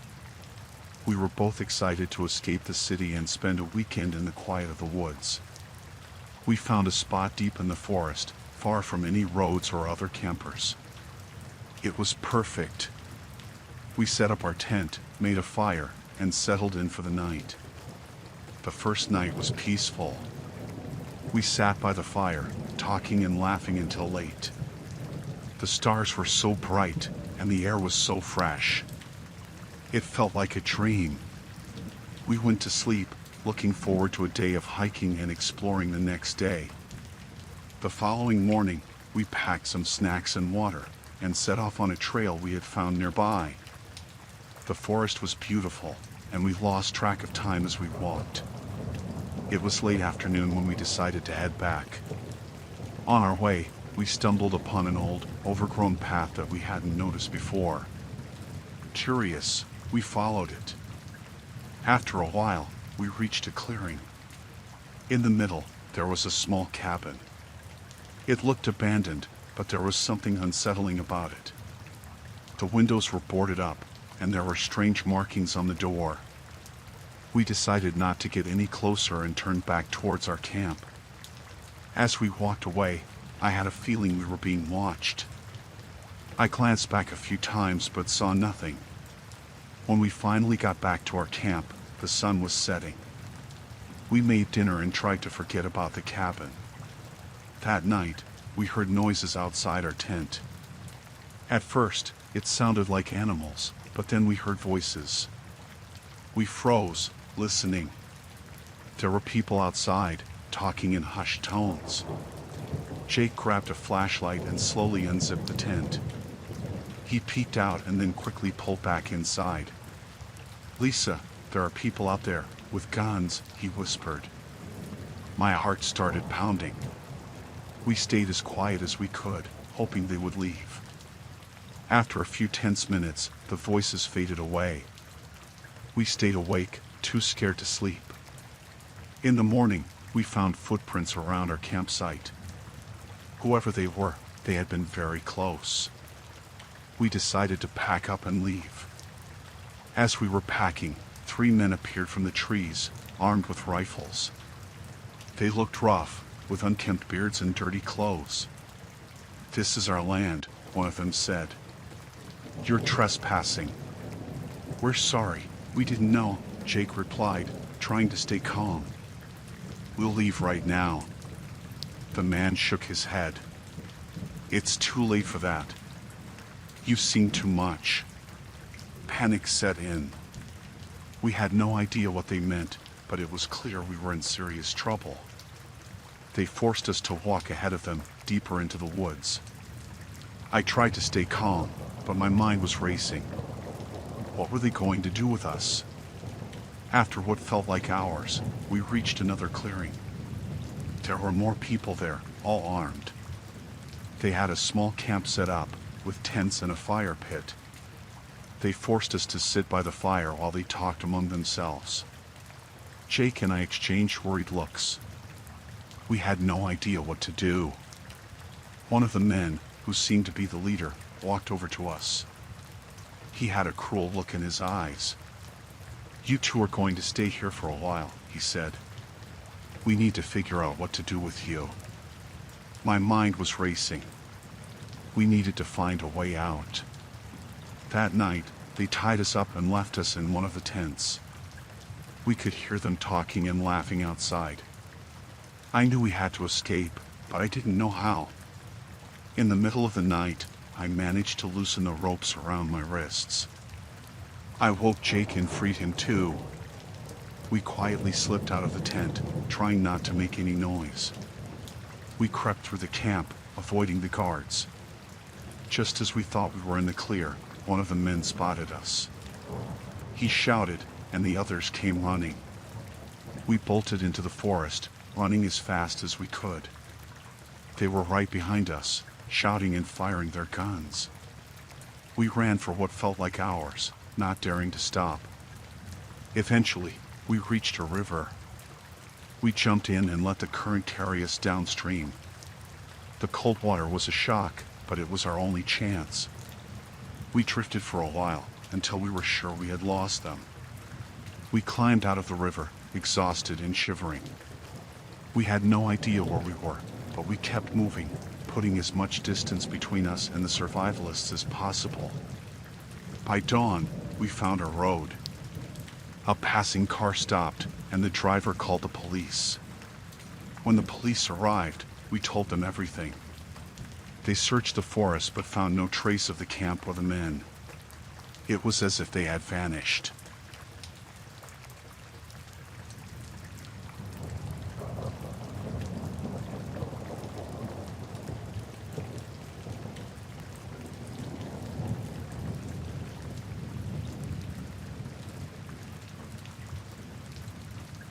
I got on the bus late at night, feeling tired after a long day at work. The bus was nearly empty, just a few other passengers scattered around. I took a seat near the back, hoping to catch some sleep on the ride home. As the bus rolled through the dark streets, I noticed a man sitting a few rows ahead of me. He was fidgeting and looking around nervously. Something about him made me uneasy, but I tried to brush it off. Maybe he was just having a bad night. The bus stopped to pick up more passengers, and I overheard two people talking quietly. They were looking at their phones, reading something that seemed to upset them. One of them whispered, "Did you hear about the escape? They still haven't caught him." My heart started to race. I wondered if the nervous man could be the escapee they were talking about. I glanced at the man again. He was shifting in his seat, glancing around. I tried to stay calm, but I couldn't shake the feeling that something was very wrong. I pulled out my phone and searched for news about the escape. The article confirmed my fears. A dangerous convict had escaped from a nearby prison, and he was still at large. I didn't know what to do. If he saw me looking at him or making a call, it might set him off. I had to find a way to alert the driver or the authorities without drawing his attention. My hands were shaking as I typed a message to my friend, asking them to call the police and give them the bus route and details. The bus stopped again, and more people got on. I was relieved to see a few more passengers, thinking it might make it harder for the convict to do anything without being noticed. But as the bus moved on, the man stood up and started walking towards the back, towards me. My heart pounded in my chest. I looked away, pretending not to notice him. He walked past me and sat down in the very last row. I could feel his eyes on me, and it took everything I had to stay calm. I had to act normal, like I didn't suspect anything. Minutes felt like hours as the bus continued its route. I kept my phone in my hand, ready to call for help if needed. The bus driver announced the next stop, and I saw a police car parked nearby. My hopes surged. Maybe my friend had managed to get the message through. As the bus pulled up to the stop, the man in the back stood up again. This time, he walked quickly towards the front, where the driver was. I didn't know what he was planning, but I couldn't wait to find out. I stood up and made my way to the front as well, trying to stay as calm as possible. When the bus stopped and the doors opened, the man lunged towards the driver, shouting something I couldn't make out. I saw my chance and ran off the bus, waving frantically at the police car. The officers saw me and jumped out of their car, rushing towards the bus. The next few moments were a blur. The police officers stormed the bus, tackling the man to the ground. I stood there, shaking, trying to process what had just happened. One of the officers came over to me, asking if I was okay and what had happened. I told them everything, my voice trembling. The officers thanked me for my quick thinking and took the man into custody. I watched as they led him away, feeling a mix of relief and fear. If I hadn't noticed him, if I hadn't acted, who knows what could have happened? The police gave me a ride home, and I spent the rest of the night replaying the events in my mind. I couldn't believe how close I had come to real danger.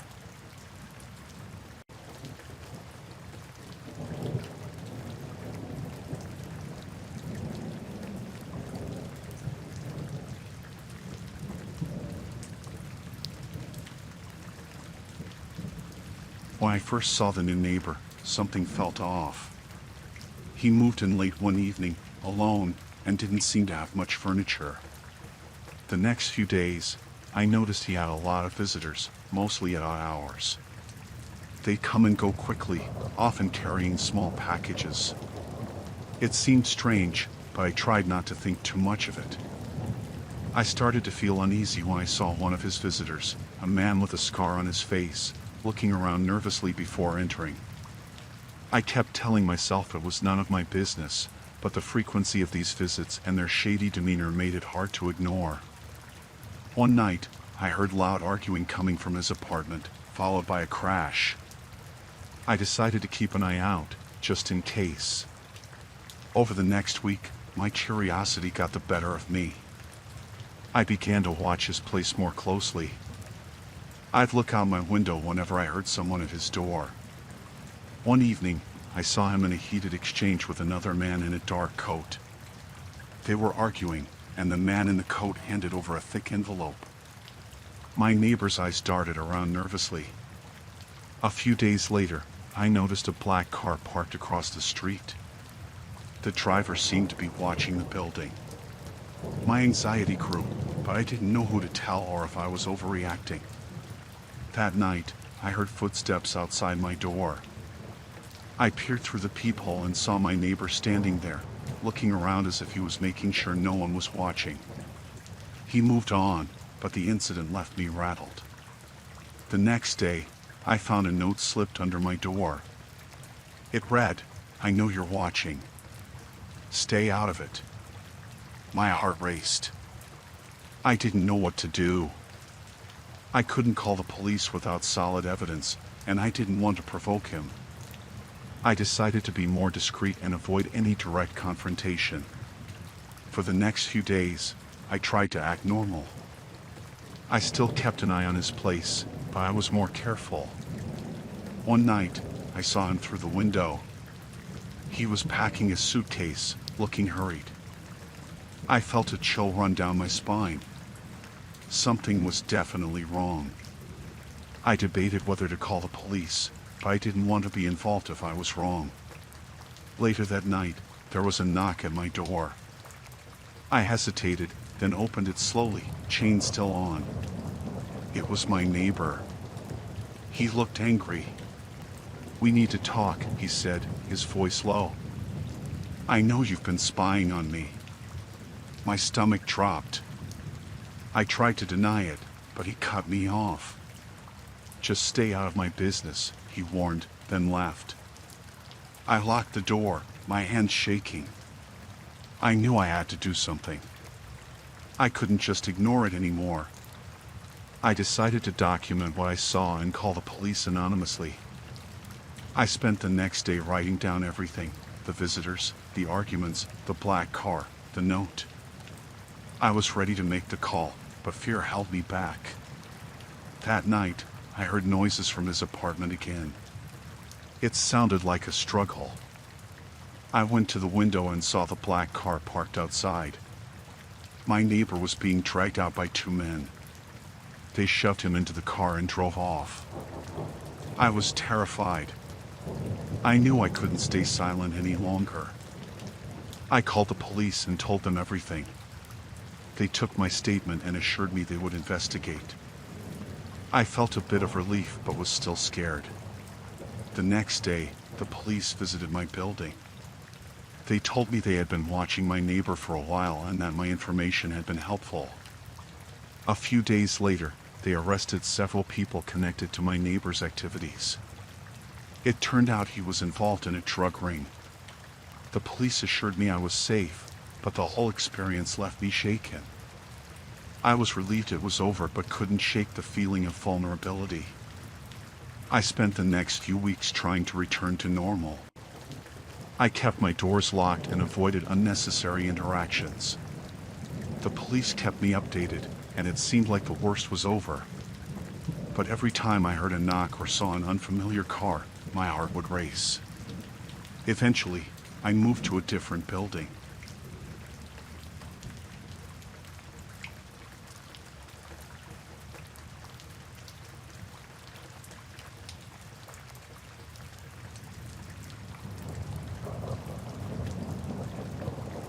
My car broke down on a lonely road. It was getting dark, and there were no other cars around. I saw a light from a house not too far away and decided to walk there for help. I hoped someone could give me a ride or let me use their phone. I had no cell signal, and it was starting to get cold. The house looked old and a bit run down, but the lights were on. I knocked on the door, and a man in his 50s opened it. He had a tired look on his face and asked what I wanted. I explained my situation, and he hesitated but then invited me in. He said I could use the phone to call for a tow truck. Inside, the house smelled musty, and the furniture looked like it hadn't been changed in decades. He led me to the living room and handed me a phone. As I dialed, I noticed a woman in the kitchen, watching me closely. She seemed nervous. The phone rang, but no one answered. I tried again, still nothing. The man said the phone lines were unreliable out here. He offered me a drink, but I declined. I asked if he could give me a ride to the nearest town. He said it was too far, and his truck was out of gas. Something felt off, but I had no other options. He suggested I stay the night and leave in the morning. I didn't like the idea, but it was getting late. He showed me to a small room with a single bed. The window was nailed shut, which made me uneasy. I sat on the bed and tried to think of another plan. The house was eerily quiet. After a while, I heard whispers coming from the hallway. I couldn't make out what they were saying, but it sounded tense. I decided to peek out. The man and woman were talking in hushed voices near the stairs. They seemed to be arguing. I stepped back into the room and closed the door softly. I couldn't shake the feeling that something was very wrong. I needed to get out of there. I quietly opened the door and crept down the hallway. I saw another door slightly open and looked inside. There was a young girl, maybe 10 years old, sitting on the floor. She had a scared look on her face. I asked her if she was okay. She shook her head and whispered that I needed to leave. She said her parents weren't what they seemed. My heart pounded as I heard footsteps approaching. I quickly closed the door and hurried back to my room. I had to find a way out, fast. The house was dark, and I didn't want to turn on any lights. I looked for something to defend myself with and found a heavy lamp. I picked it up and made my way to the front door. It was locked, and the key was missing. Panic set in as I searched for another exit. I remembered the back door and headed towards the kitchen. The woman was there, blocking the way. She asked what I was doing, and I lied, saying I needed some air. She didn't believe me and started yelling for her husband. I bolted past her and ran to the back door. It was also locked. I could hear them both coming now, shouting angrily. I ran to the basement door and flung it open. I didn't want to go down there, but I had no choice. I descended the creaky steps and found myself in a dimly lit basement. There were old tools and boxes everywhere. I hid behind a stack of boxes, trying to calm my breathing. They were searching the house for me, their footsteps echoing above. I had to find another way out. I spotted a small window near the ceiling. It looked just big enough for me to squeeze through. I climbed up and struggled to open the window. It finally gave way, and I crawled out into the cold night air. I ran towards the woods, not looking back. My heart was racing, and I felt a surge of relief when I reached the trees. I kept running, trying to put as much distance between me and the house as possible. After what felt like hours, I saw headlights in the distance. A car was coming down a dirt road. I flagged it down, and the driver, an older man, stopped. I quickly explained what happened, and he let me in. He said he'd take me to the nearest town. As we drove away, I glanced back at the dark woods. I didn't know what those people were hiding, but I was glad to be far from them. The man dropped me off at a diner, and I called for a tow truck. I never wanted to see that place again. I got my car fixed and drove home, still shaken by the night's events. I couldn't stop thinking about that little girl. I hoped she was okay.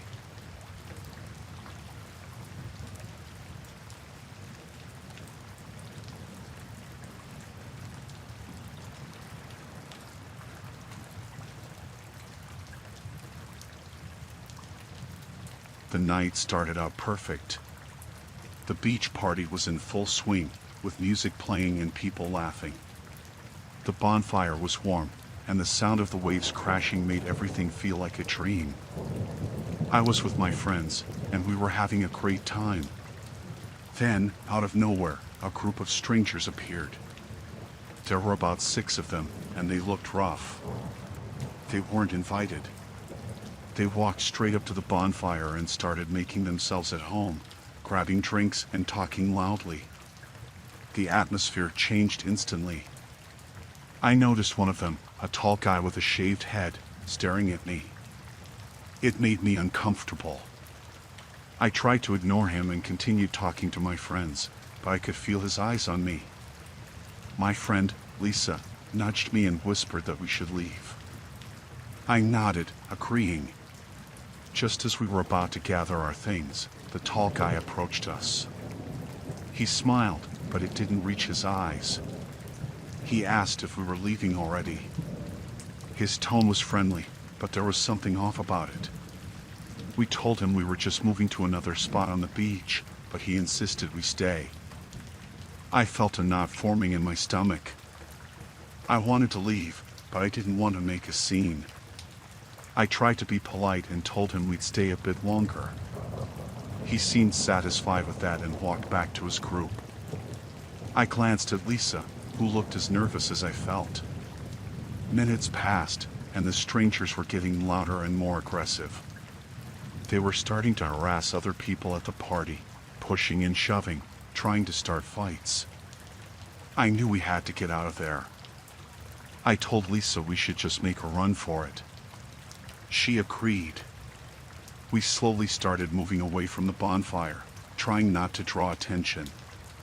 Just as we were about to break into a run, one of the strangers, a woman with short hair, grabbed Lisa's arm.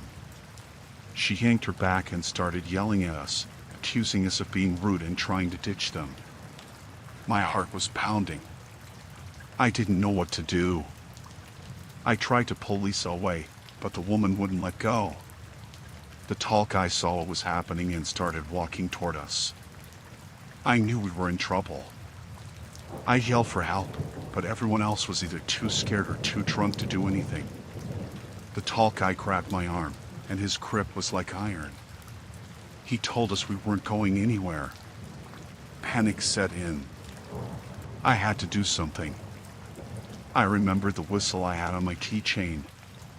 I grabbed it and blew as hard as I could.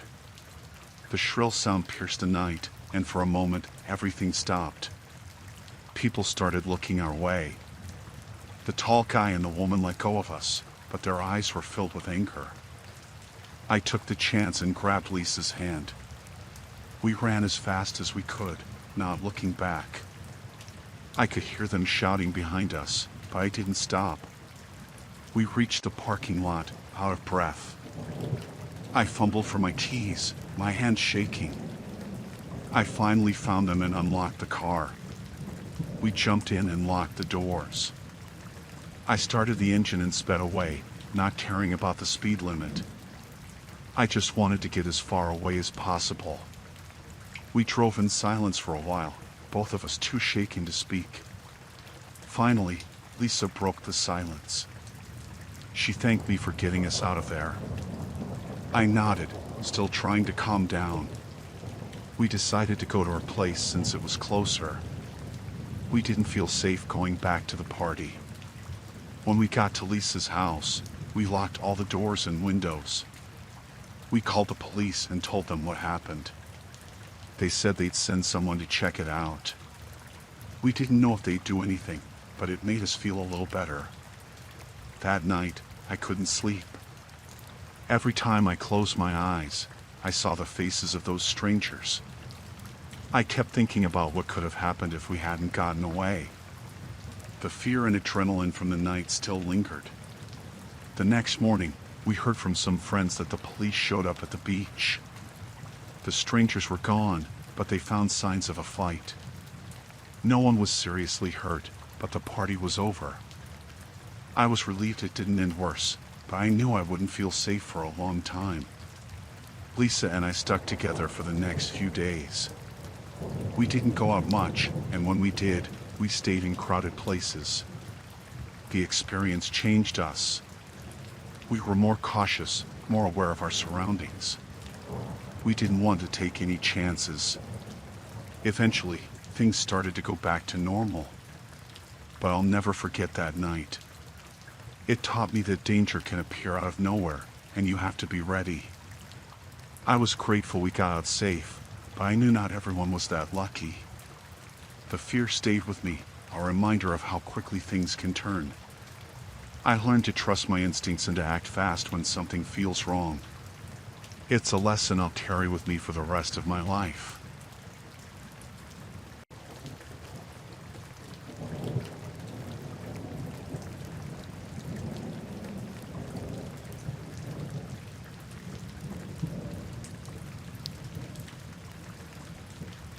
I was working the night shift at the office, like I always did.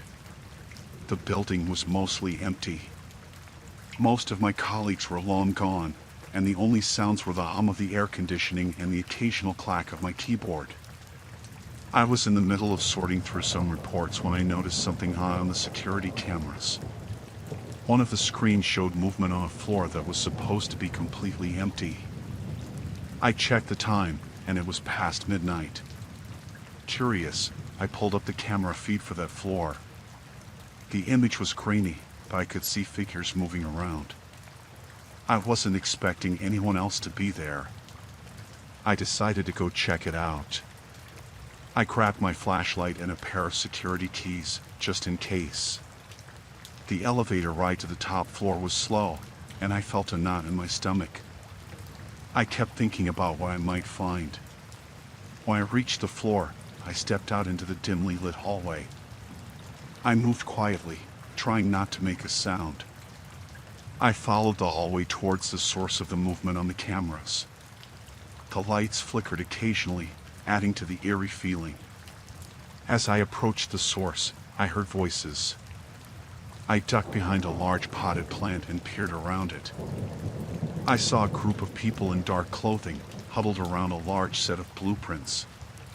They were talking in hushed tones, but I could catch snippets of their conversation. It was clear they were planning a heist. I felt my heart race. I knew I had to stay hidden. I moved slowly and quietly to get a better look. They were talking about the building's security systems and how they planned to disable them. I realized they were targeting the office I worked in. I needed to call for help, but I couldn't risk using my phone. If they saw me or heard the call, it would blow my cover. I searched around and found a small office with a landline. I slipped inside and dialed 911, keeping my voice low. The operator answered quickly, and I told them there was a group of people breaking into the office building and planning a heist. I gave them the address and described the situation. The operator said they'd send someone immediately. While I waited, I went back to the hallway. I tried to stay out of sight, moving carefully from one shadow to another. The criminals were getting more agitated, and their plans seemed to be coming together. I knew I had to be patient and wait for the police to arrive. My hands were sweating, and I could barely keep my flashlight steady. I heard footsteps coming closer, so I ducked into a nearby storage closet. I held my breath as they passed by, barely managing to keep quiet. They continued down the hall, and I waited until I was sure they were gone before stepping out. I went back to the hallway and noticed the criminals were starting to set up equipment. They had tools and bags, and it looked like they were getting ready to break into some secure areas. My heart pounded harder with every minute that passed. I kept an eye on the entrance, hoping to see the police. I knew they had to be close by. The criminals were getting more nervous, and I could hear them arguing about how much time they had before they would be interrupted. Finally, I heard sirens in the distance. I felt a wave of relief, but also knew I needed to be careful. I watched as the police arrived and entered the building. They moved quickly, and I saw them heading towards the top floor. I waited in the shadows, listening to the commotion. The police were clearly making their presence known, and I could hear the criminals starting to panic. I stayed hidden, not wanting to get caught in the crossfire. After what felt like an eternity, I heard the police shouting for everyone to freeze. The criminals were being apprehended, and the situation was under control. I slowly made my way back to the elevator, feeling a mix of relief and exhaustion. The police approached me and asked for a statement. I explained what had happened, and they seemed impressed with how I had handled the situation. They thanked me for my vigilance and said they would take it from there. As I left the building, the first light of dawn was starting to appear. I felt drained but relieved. The night had been terrifying, but I had managed to stay calm and keep the criminals from completing their plan. When I got home, I collapsed onto my bed and fell into a deep sleep. The adrenaline from the night had kept me awake, but now I was finally able to rest. I knew I'd remember this night for a long time, but I was just glad it ended safely.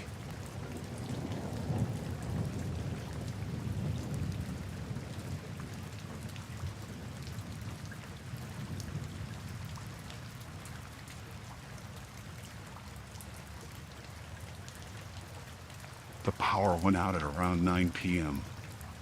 I had just finished making dinner and was about to settle down with a book when everything went dark. The whole city was out. I could see nothing but pitch black from my apartment window. I fumbled for my phone to use its flashlight, and my heart pounded a bit faster than usual. There was something unnerving about the sudden loss of light.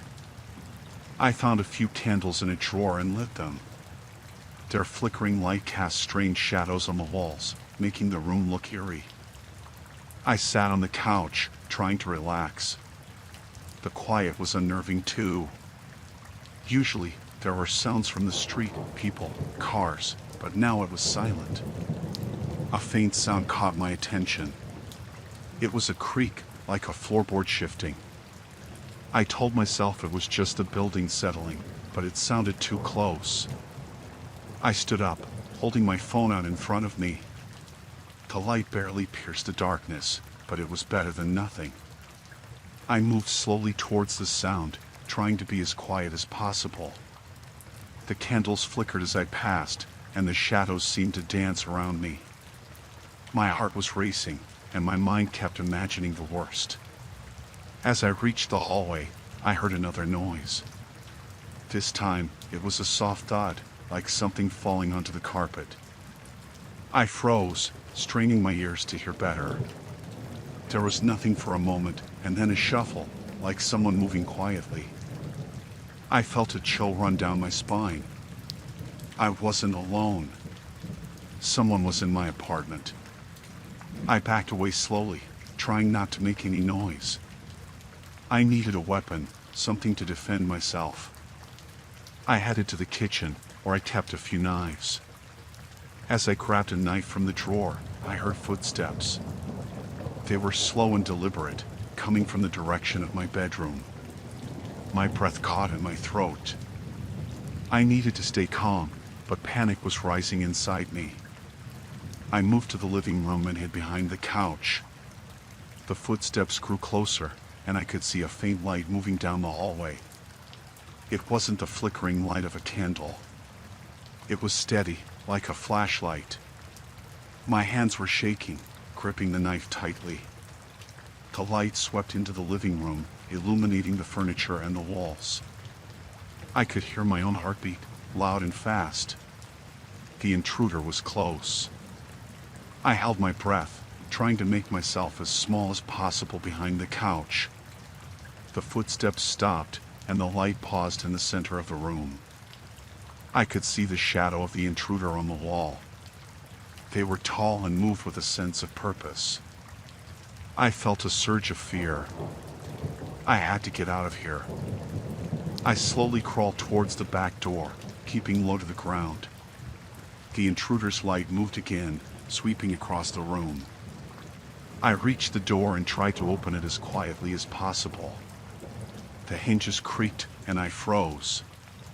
The light turned towards me, and I knew I had been spotted.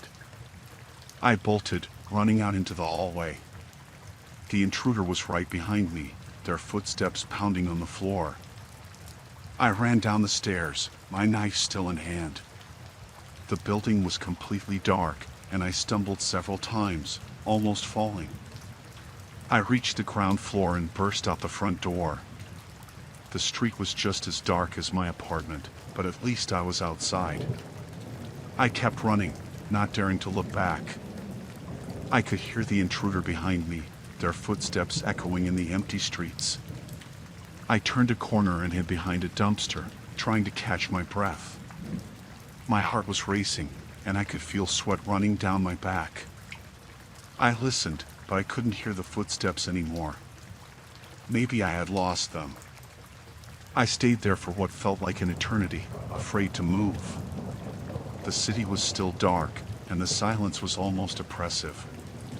Finally, I peeked out from behind the dumpster. The street was empty. There was no sign of the intruder. I slowly made my way back to my apartment, keeping to the shadows.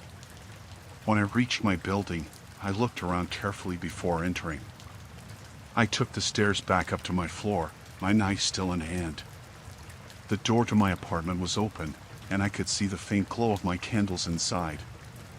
I stepped in cautiously, ready for anything. But the intruder was gone. I closed the door behind me and locked it, my hands still shaking. I called the police, and they arrived quickly. They searched the apartment but found no one. The officer said it was likely someone taking advantage of the blackout to break in, but that didn't make me feel any better. I knew I wouldn't sleep that night. I sat on the couch, clutching the knife and listening to every sound. The candles burned low, casting their eerie light. The power came back on around 3 a.m., but I still felt that chill in the air. I knew I would never feel safe in my apartment again.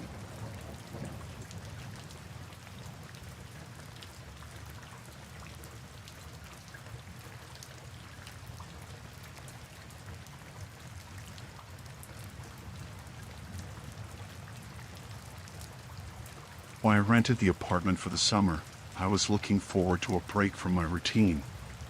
The place was small but cozy, just right for a few months of peace. The first few weeks were perfect.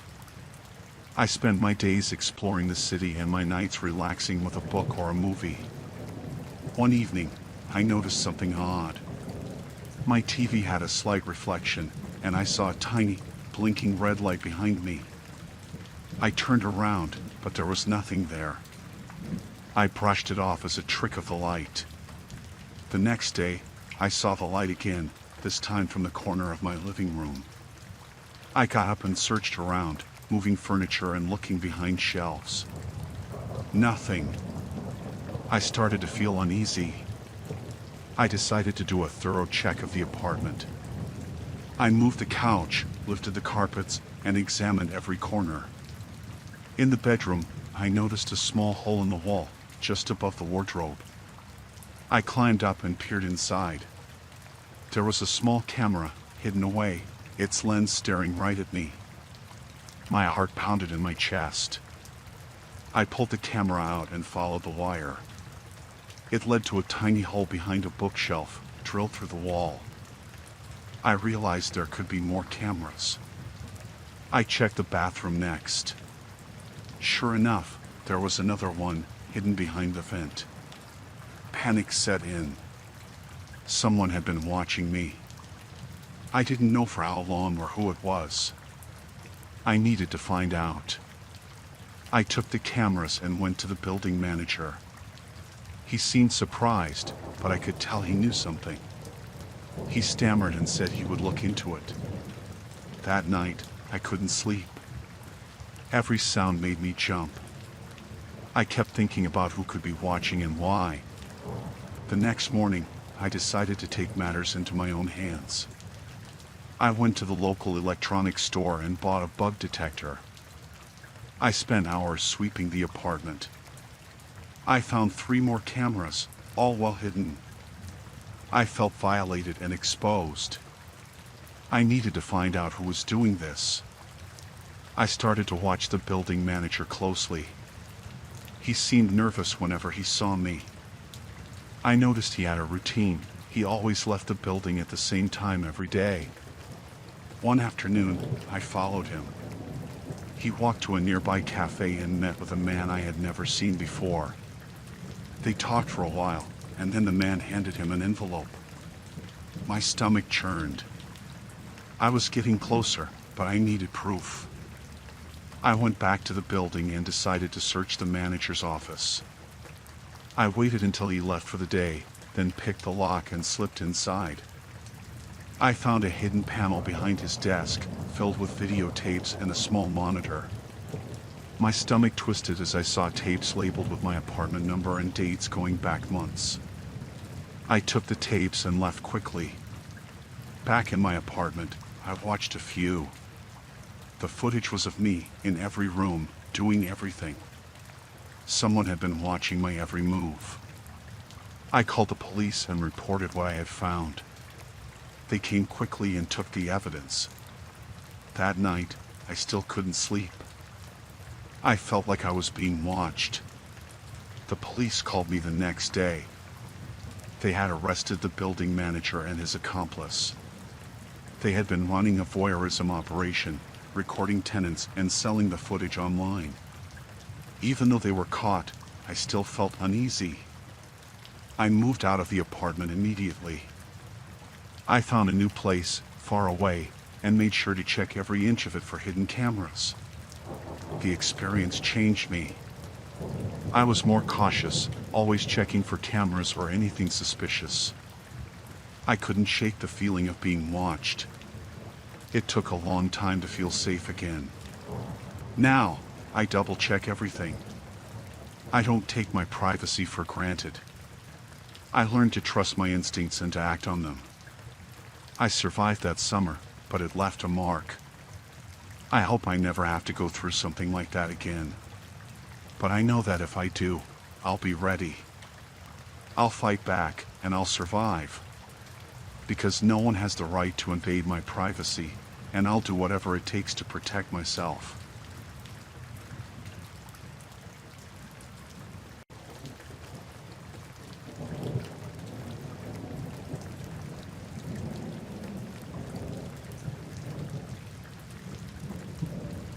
I had always loved the outdoors, so I decided to start a business leading wilderness survival trips. This summer, I had a group of 8 tourists signed up for a week-long adventure in the remote woods. We were all set to spend a week hiking, camping, and learning survival skills. It was supposed to be an enriching experience for everyone. The first day went smoothly. The group was enthusiastic, and everyone was getting along well. We set up camp by a small clearing, and I went over the basics of fire making and shelter building. Everyone seemed to be enjoying themselves, and I felt a sense of satisfaction seeing them excited to learn. On the second day, one of the tourists caught my attention. His name was Mark. He was very quiet and kept to himself. I noticed he seemed more interested in observing us than participating. At first, I thought he was just shy, but his behavior started to unsettle me as the days went by. Mark began to show up at odd times. He would disappear into the woods alone and return with strange items he wouldn't explain. When asked about it, he would brush off the questions with vague answers. His eyes had a coldness to them that I couldn't ignore. I started to worry, but I didn't want to alarm the other tourists. On the 4th day, things took a darker turn. While we were practicing tracking and foraging, Mark disappeared for a long period. When he finally returned, he looked disheveled and had blood on his clothes. I asked him if he was okay, and he claimed it was from a small animal he accidentally injured. I wasn't convinced, but I let it go, thinking it was just my paranoia. That night, while everyone was sleeping, I heard noises outside the tent. I unzipped it quietly and peeked out.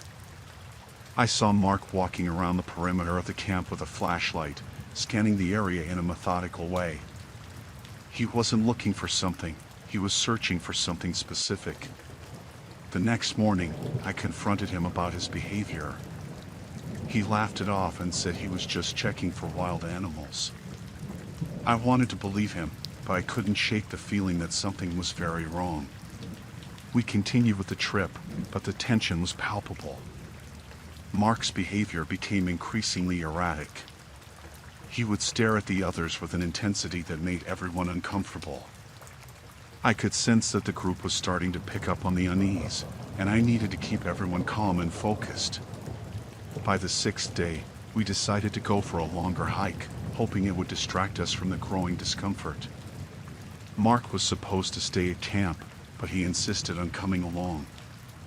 I hesitated but allowed him to join us, worried that confronting him might escalate things.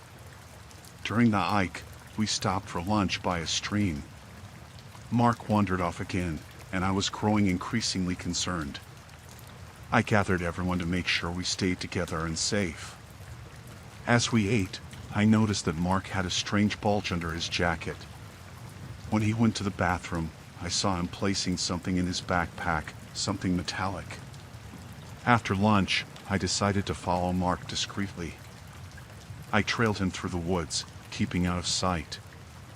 He eventually stopped at a secluded spot and took out what looked like a hunting knife and a rope. My heart sank as I realized he was preparing something sinister. It was becoming clear that he wasn't just a strange tourist, he was a threat. I knew I had to act quickly. I returned to the group and tried to keep my composure. I told them that we needed to head back to camp immediately and packed up our things as fast as possible.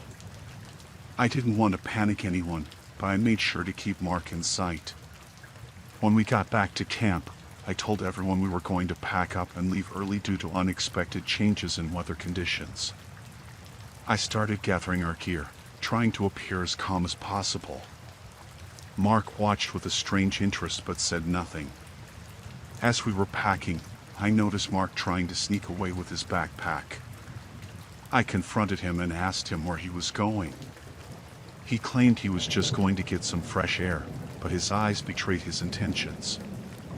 I decided to call for help, but our cell service was spotty. I used a satellite phone to contact local authorities and explained the situation. They advised me to keep Mark in sight and to stay with the group until help arrived. With a growing sense of dread, I kept everyone together and made sure we stayed in a safe area. Mark became increasingly agitated as the hours passed. He started making erratic movements and talking to himself. I could tell he was losing control. Finally, our rescue team arrived. They found Mark trying to sneak away from the camp. They took him into custody and assured us that we were safe. It was a relief, but I was still shaken. I didn't realize how close we had come to a terrible situation. The authorities later confirmed that Mark had been using the trip as a cover for hunting people. He had a history of violent behavior, and his plans were much more sinister than I had imagined. I felt a mix of relief and guilt, knowing that the trip had almost ended in disaster.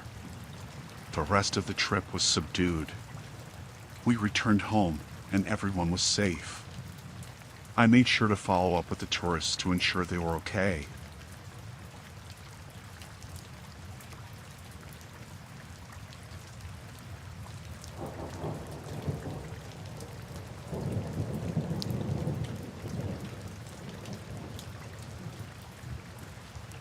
I drove up to the farmhouse, dust trailing behind me. The sun was setting, casting long shadows over the fields. I was meeting a potential buyer named Greg who had shown interest in the place.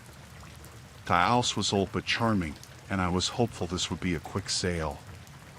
I parked my car, grabbed my briefcase, and walked towards the front door.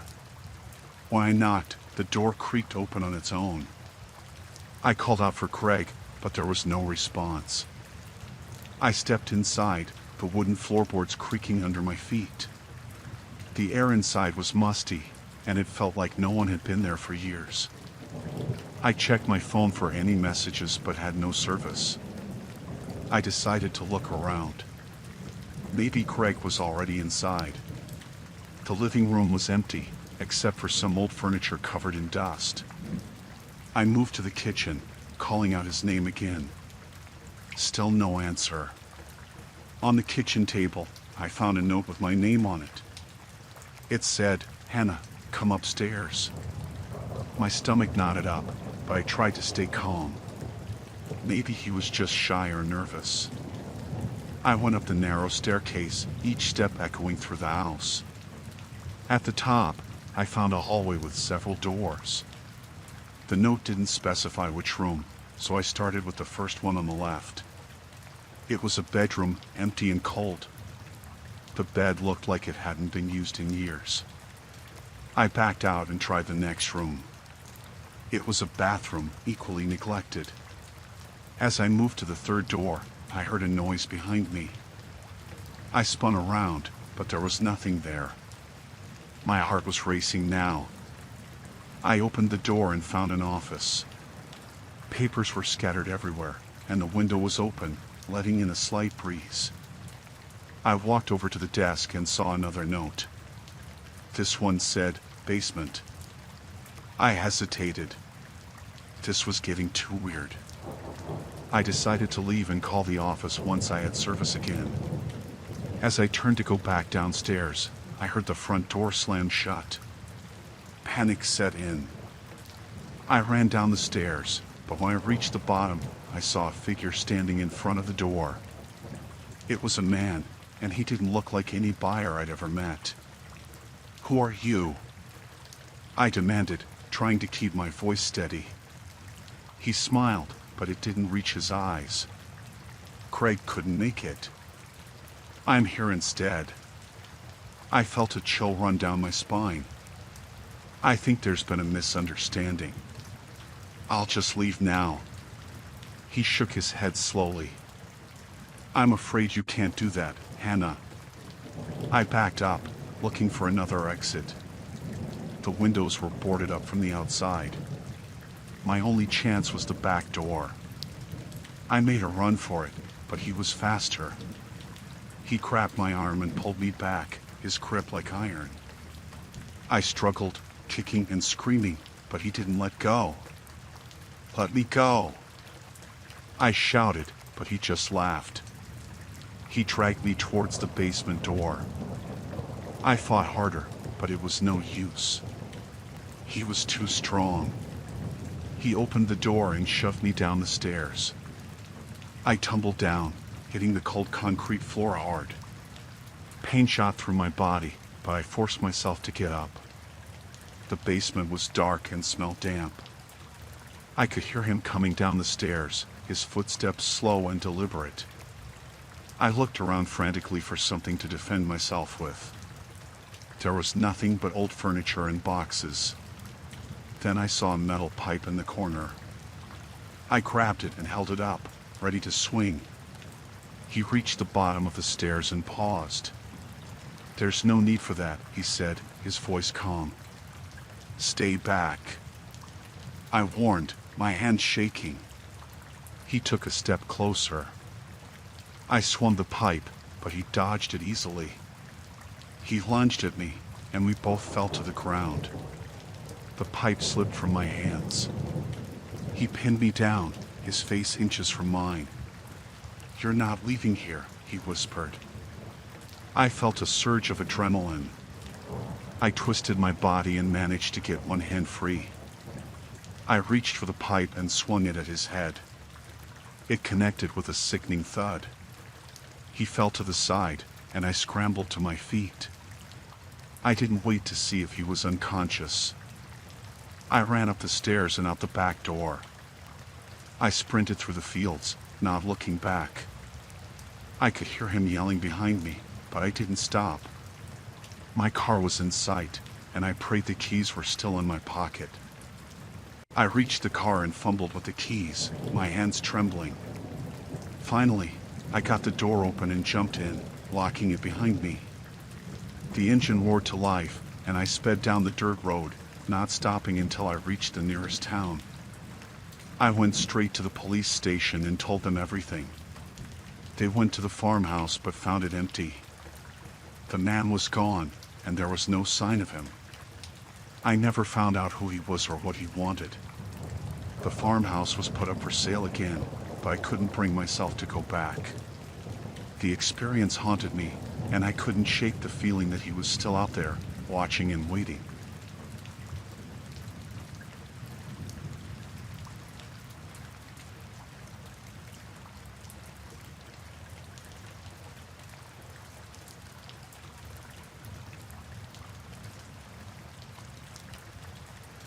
I decided to rent a house in the countryside for the summer, hoping to finish my book. The place was quiet, surrounded by trees, with no neighbors in sight except for one house in the distance. It seemed perfect for writing. The first few days were peaceful. I wrote in the mornings, took long walks in the afternoons, and spent evenings reading by the fireplace. It was idyllic. But then I started noticing something strange. My neighbor was always outside, watching my house. At first, I thought it was just my imagination. Maybe he was just enjoying his garden. But it started to feel like every time I looked up, he was there, staring. It made me uncomfortable, but I tried to ignore it. I had work to do. One evening, as I was walking back from the village, I saw him standing at the edge of his property, just watching me. His expression was blank, almost menacing. I nodded a greeting, but he didn't respond, just kept staring. I hurried inside, locking the door behind me.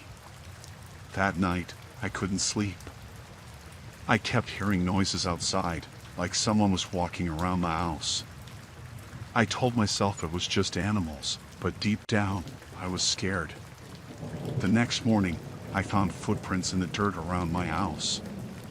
They were too big to be mine. I decided to do some research on my neighbor. The village librarian was helpful, though she seemed hesitant to talk about him. She finally told me his name was Mr. Harris, and he had a troubling past. Years ago, he was a suspect in the disappearance of a young woman, but there wasn't enough evidence to charge him. That information made my blood run cold. I started to feel like I was being watched all the time. I kept the curtains closed and tried to focus on my writing, but it was hard. Every creak, every rustle outside made me jump. One afternoon, I saw Mr. Harris standing at the edge of his property again, just watching. It was unnerving. I decided to confront him, hoping to put an end to this. I walked over, my heart pounding. As I approached, he didn't move or say anything, just kept staring. I asked him politely if there was a reason he was always watching my house. He didn't answer, just kept staring with that blank expression. It was like talking to a statue. Finally, he muttered something about making sure everything was safe and walked away. That night, I was even more on edge. I kept hearing noises, and the sense of being watched was overwhelming. Around midnight, I heard a tapping on my window. I froze, my heart racing. Slowly, I walked to the window and peeked out. There was nothing there, just darkness.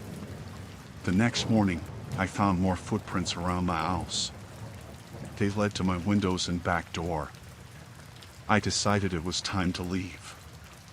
I couldn't stay there any longer, not with Mr. Harris lurking around. I started packing my things, planning to leave that evening. As I was loading my car, I saw Mr. Harris standing at the edge of his property again. This time, he had a smile on his face, a creepy, knowing smile. It sent chills down my spine. I got in my car and drove to the village, deciding to spend the night at a small inn there. I told the innkeeper about my experience, and she looked concerned. She said I wasn't the first person to feel uneasy around Mr. Harris. She advised me to leave and not come back. I didn't need convincing. I decided to cut my trip short and head back to the city the next day. That night at the inn, I felt safer, but I couldn't shake the feeling of being watched. I kept the lights on and barely slept. The next morning, I drove back to the house, quickly loaded the rest of my things, and left. As I drove away, I saw Mr. Harris standing on his porch, watching me leave. I reported my concerns to the local police, but they didn't seem too interested. Without concrete evidence, there wasn't much they could do. I was just glad to be out of there. The whole experience left me shaken. I never finished my book, but I was safe, and that was all that mattered. Now, every time I think about renting a place in the countryside, I remember Mr. Harris and those watching eyes.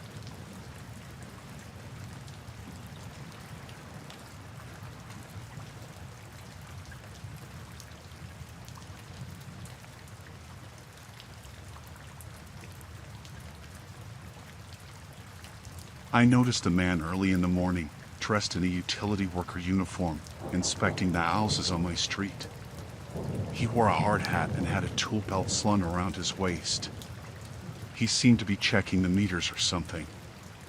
I didn't think much of it at first. Utility workers come by often enough. It wasn't until he lingered in front of my house longer than usual that I got suspicious. He kept glancing around nervously, which put me on edge. I decided to watch him for a bit from my window, just to be sure everything was all right. He moved to my front door and took out a small device, pretending to skin something. I felt a pit in my stomach.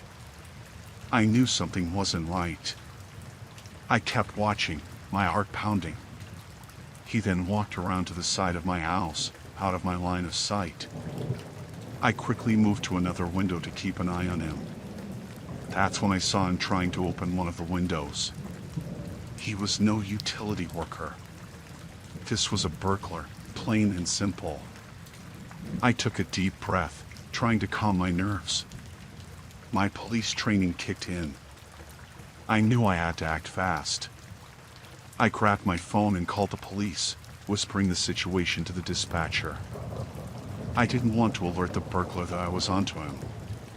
I then went to my closet and pulled out my old service weapon. I hadn't used it in years, but I kept it clean and ready, just in case. I crept down the stairs, trying to be as quiet as possible.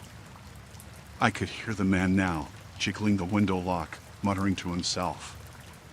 I positioned myself near the back door, my gun in hand. I knew I had to confront him, but I didn't want to shoot unless I absolutely had to. The window finally gave way, and I heard him climbing inside. I took a deep breath and stepped into the hallway, my gun aimed at him. "Stop right there," I shouted. The man froze, his eyes wide with shock. He didn't expect anyone to be home, let alone armed. "Get down on the ground, hands behind your head," I ordered. He hesitated for a moment, then slowly lowered himself to the floor. I kept my gun trained on him, my heart racing. I didn't know if he was armed, but I couldn't take any chances. I moved closer, still keeping my distance. "Why are you breaking into my house?" I demanded. He didn't answer, just stared at me with a mix of fear and anger. I could hear sirens in the distance, getting closer. Relief washed over me. The police arrived within minutes, bursting through the front door. I kept my gun pointed at the man until the officers took over, cuffing him and hauling him to his feet. I finally lowered my weapon, my hands shaking. One of the officers, a young woman, came over to me. "Are you all right, sir?" she asked. I nodded, still trying to catch my breath. "I'm fine, just a bit shaken up," I replied. She took my statement while her colleagues searched the man and the rest of the house. They found burglary tools in his pockets and a knife. I shuddered at the thought of what could have happened if I hadn't been prepared. The officers led the man out to their patrol car, and I watched from the doorway, still in disbelief. After they left, I locked all the doors and windows, double-checking everything. I sat down in the living room, trying to calm myself. It was over, but I couldn't shake the feeling of unease. Someone had tried to invade my home, my sanctuary. I called my wife, who was out of town visiting family. I told her what happened, trying to sound calm, but I could hear the fear in my voice. She was shocked and worried, but I assured her I was okay.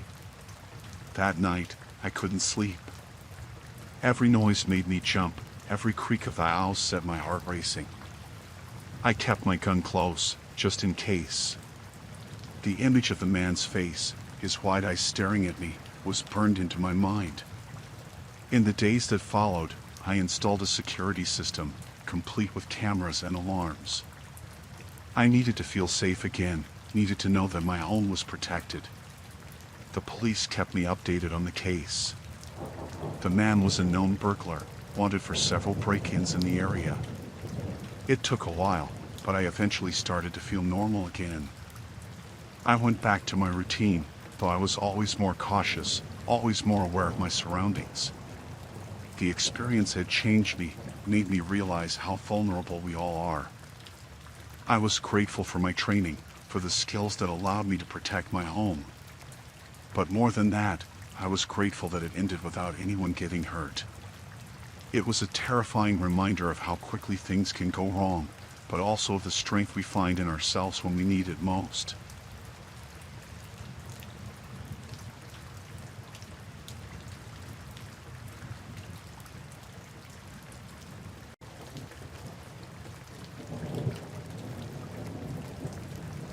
I was home one evening, just relaxing after work. My phone buzzed, and I picked it up, expecting a message from a friend or some random notification. Instead, there was a text from an unknown number. It said, "Nice book you're reading." I glanced around, feeling a bit uneasy, but then brushed it off as a weird prank. I didn't think much of it and went back to my book. The next day, I got another text from the same number. This time it said, "Red really suits you." I was wearing a red dress. My heart started pounding. I walked over to the window, looked outside, and saw nothing unusual. I felt a chill run down my spine. I tried to convince myself it was just a coincidence. That evening, I got another text. "Dinner looks delicious." I was making pasta. I dropped the spoon and looked around my apartment, my hands shaking. It felt like someone was in the room with me, watching every move I made. I checked all the windows and doors, making sure they were locked. The texts kept coming, describing everything I did. "You should get some rest." I was heading to bed. Nice pajamas. I was wearing my favorite PJs. I felt trapped in my own home, like there was no escape from whoever was watching me. I couldn't see any cameras or signs of someone being inside, but I felt their eyes on me all the time. I called my friend Jenny and told her what was happening. She was worried and offered to come over, but I told her I would be fine. I didn't want to drag anyone else into this mess. I decided to try and figure it out on my own. I stayed up all night, trying to find any clues, but there was nothing. Just more texts. The next day, I went to the police. They took my report but said there wasn't much they could do without more evidence. They told me to stay safe and contact them if anything escalated. I felt helpless and frustrated. The texts continued, getting more personal and detailed. "You look tired." "I hadn't slept in days." "That's a beautiful necklace." "I was wearing a necklace my mom gave me." "You can't hide from me." I was curled up in the corner of my bedroom, feeling more terrified than ever. I decided to take matters into my own hands. I started looking around my apartment again, more carefully this time. I checked behind picture frames, under furniture, and inside every little nook and cranny. Finally, I found a small camera hidden inside a vent in the living room. It was positioned to see almost the entire apartment. I felt sick to my stomach. I took the camera to the police, hoping they could trace it back to whoever was behind this. They said they would investigate, but it would take time. Meanwhile, the texts kept coming. "Nice find." The stalker knew I found the camera. I felt more vulnerable than ever. I decided to stay at a hotel for a few nights, hoping to get away from the constant surveillance. But the texts followed me there too. "Room 302, nice choice." My blood ran cold. I was no longer safe anywhere. I called Jenny again, and she insisted on staying with me. We both felt safer together, but the texts kept coming, describing everything we did. Having a friend over, I see. We tried to block the number, but new ones kept appearing. Desperate, we started searching online for any information that could help us. We found stories of other people experiencing similar things, but no clear solutions. We felt lost and scared. The texts became more threatening. You can't escape. I'm always watching. One night, while Jenny and I were talking, I got a text saying, "Look outside." We hesitated, but then peeked through the curtains. A figure was standing across the street, staring at my apartment. I couldn't make out their face, but I knew it was the stalker. We called the police again, but by the time they arrived, the figure was gone. Feeling completely trapped, we decided to stay with Jenny's brother, who lived out of town. We hoped the distance would help. For a few days, it was quiet. No texts, no signs of being watched. I started to relax, thinking it might finally be over. Then, one evening, a text came through. "Nice place." The stalker had found us again. I felt like breaking down, but Jenny's brother, Mark, was determined to help. He had a background in security and promised to keep us safe. He set up cameras around his house and made sure all the doors and windows were secure. We stayed vigilant, waiting for any sign of the stalker. One night, we heard a noise outside. Mark checked the cameras and saw a figure trying to tamper with one of them.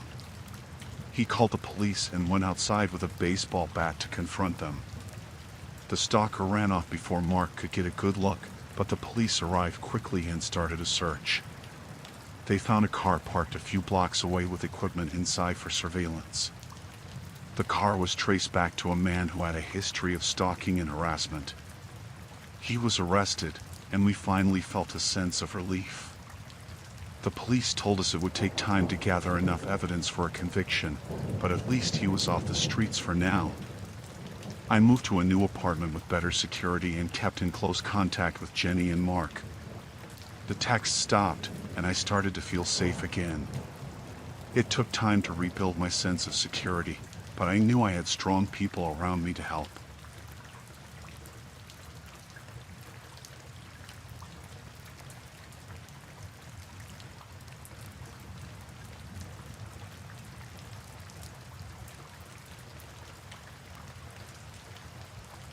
I arrived at the Airbnb late, the rain pouring down in sheets. It had been a long drive, and all I wanted was to get inside and dry off. The place looked cozy in the pictures, and when I finally pulled up, it seemed all right. A small cottage tucked away from the main road, lights glowing warmly inside. I grabbed my bags and hurried to the door. The owner, Paul, greeted me. He seemed friendly enough, though there was something about his smile that made me uneasy. I brushed it off as paranoia. It had been a stressful week. I thanked him, took the keys, and stepped inside. The place was charming, just like the photos. Rustic furniture, a fireplace, and the soft patter of rain on the roof. I unpacked my things and tried to relax, but the unease lingered. I chalked it up to the storm outside and decided to take a shower. After I finished, I went to lock the front door. That's when I noticed it. The lock was on the outside. My heart skipped a beat.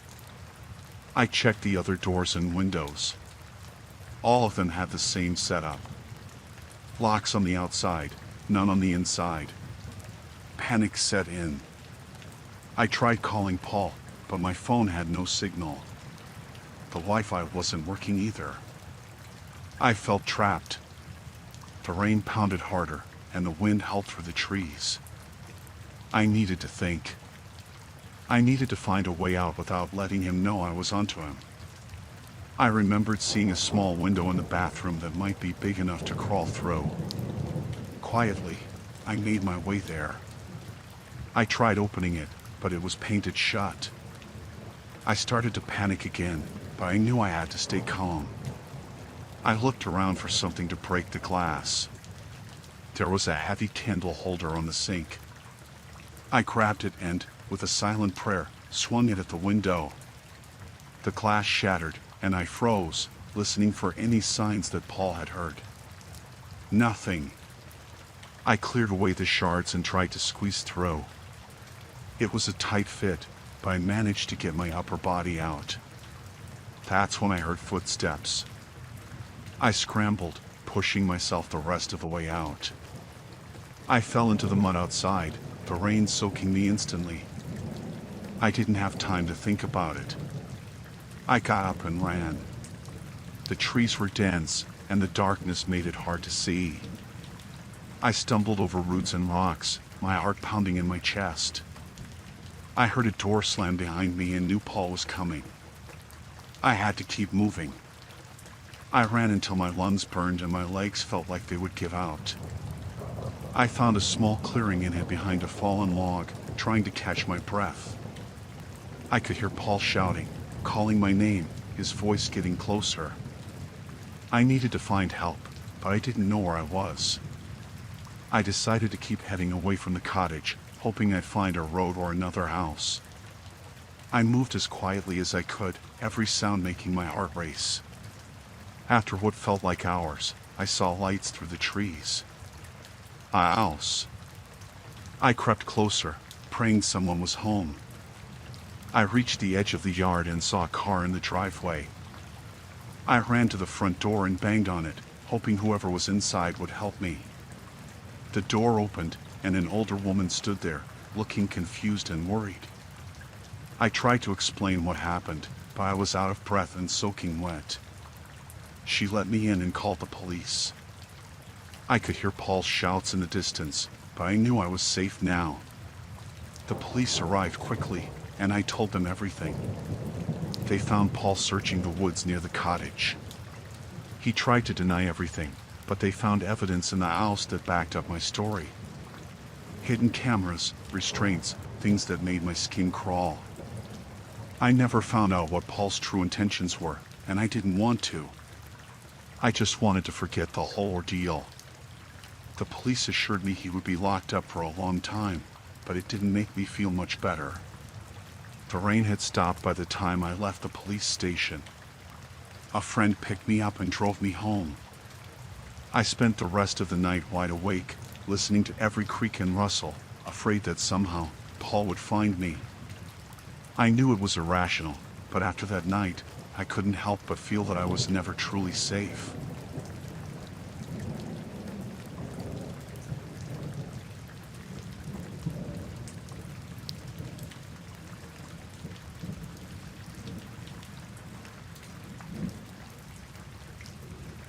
It was pouring rain when I left the office that night. The storm had been building all day, and now it was a full-blown downpour. I hurried to my car, huddling under my umbrella, and saw Tom standing at the entrance. He looked soaked, even with his raincoat on. Need a ride? I called out. Tom smiled, relieved. Thanks, Rachel. I appreciate it. He climbed into the passenger seat, and I cranked up the heat. We chatted about work as I navigated the slick roads. The rain was so heavy, it was hard to see beyond a few feet. The wipers were working overtime, but it barely made a difference. We came to a red light, and I glanced over at Tom. He seemed tense, his fingers drumming on his knee. Everything okay? I asked. He nodded, but didn't say anything.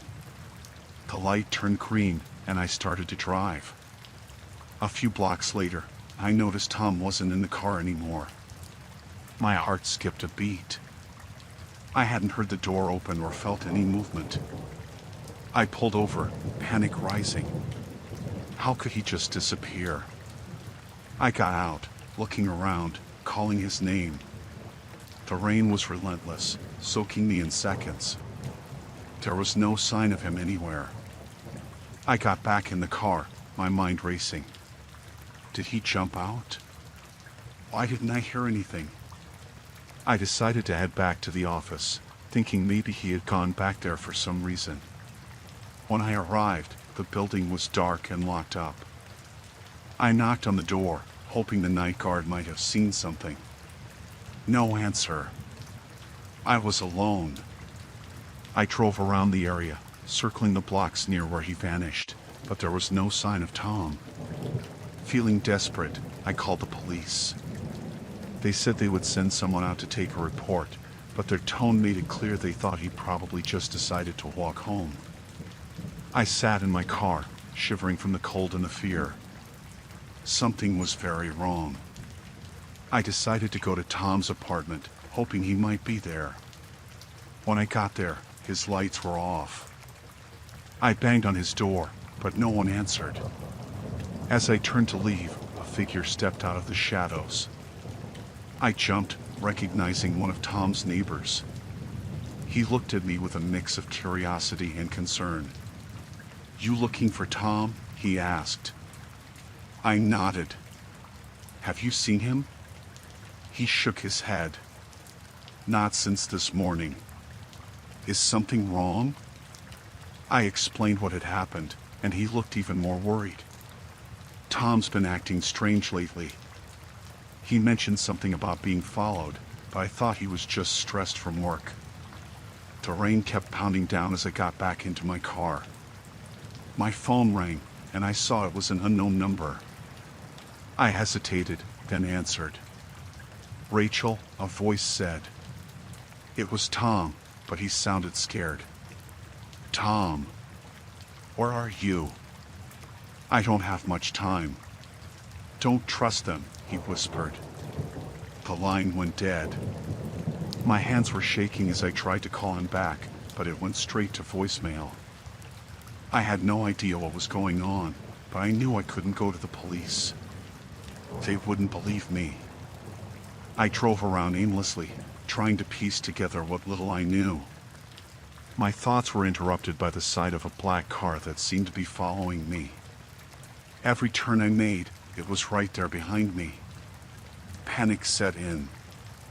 I took a sharp turn down a side street and sped up, hoping to lose them. My heart was pounding as I navigated the narrow, rain-slicked roads. I glanced in the rearview mirror and saw the car still behind me. I drove towards the outskirts of town, hoping the winding roads would help me shake them. The car was relentless, though, staying on my tail. I saw a narrow dirt road and turned onto it, the car bouncing over the rough terrain. The road led into a dense forest. The trees closed in around me, and the headlights of the car behind me disappeared. I kept driving until I found a small clearing, then turned off my engine and lights, hoping they wouldn't find me. I sat there in the dark, the rain hammering on the roof, trying to calm my racing heart. I had to figure out what was happening and why Tom had disappeared. I couldn't go home, it wasn't safe. After what felt like hours, the rain finally started to let up. I decided to head back to town, keeping to the back roads. I needed answers, and the only place I could think of was Tom's apartment. When I arrived, the building was dark and quiet. I snuck in through a side door that I knew was always left unlocked. I crept up to Tom's apartment and picked the lock, a skill I had learned years ago and never thought I'd need. Inside, the place was a mess. Papers were scattered everywhere, and it looked like someone had been searching for something. I found Tom's laptop on the table and opened it, hoping for a clue. As I searched through his files, I found a folder marked Danger. Inside were documents and photos detailing some kind of conspiracy. There were pictures of people I recognized from around town, notes about meetings, and lists of names. It was all connected to some illegal activities that Tom had uncovered. Suddenly, I heard footsteps outside the door. I quickly closed the laptop and hid behind the couch. The door creaked open, and I saw a pair of boots step inside. I held my breath, praying they wouldn't find me. The person moved around the apartment, searching through the mess. After what felt like an eternity, they left, and I heard the door lock behind them. I waited a few minutes before coming out of my hiding spot. I grabbed Tom's laptop and slipped out of the apartment, heading back to my car. I needed to find a safe place to go through the files and figure out who I could trust. I drove to a nearby motel and checked in under a fake name. In the safety of my room, I opened the laptop again and went through everything. It was clear that Tom had stumbled onto something big, and now we were both targets. I knew I had to get this information to someone who could help, but I had to be careful. I spent the rest of the night making copies of the files and sending them to trusted contacts, hoping they would take it seriously. As dawn approached, I felt a little safer. The storm had passed, but I knew the danger wasn't over. I had to stay hidden until I could be sure the information was out and Tom was safe. The next few days were a blur of paranoia and fear. I moved from place to place, never staying in one spot for too long. I heard from one of my contacts that the information had been leaked to the press, and the authorities were investigating.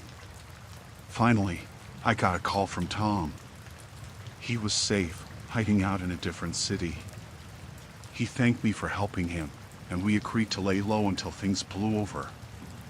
It took months for the dust to settle, but eventually, the people behind the conspiracy were arrested, and things started to go back to normal. I never saw Tom again, but we kept in touch through encrypted messages. That rainy night changed everything. I learned to be more cautious, to trust my instincts, and to always be aware of my surroundings.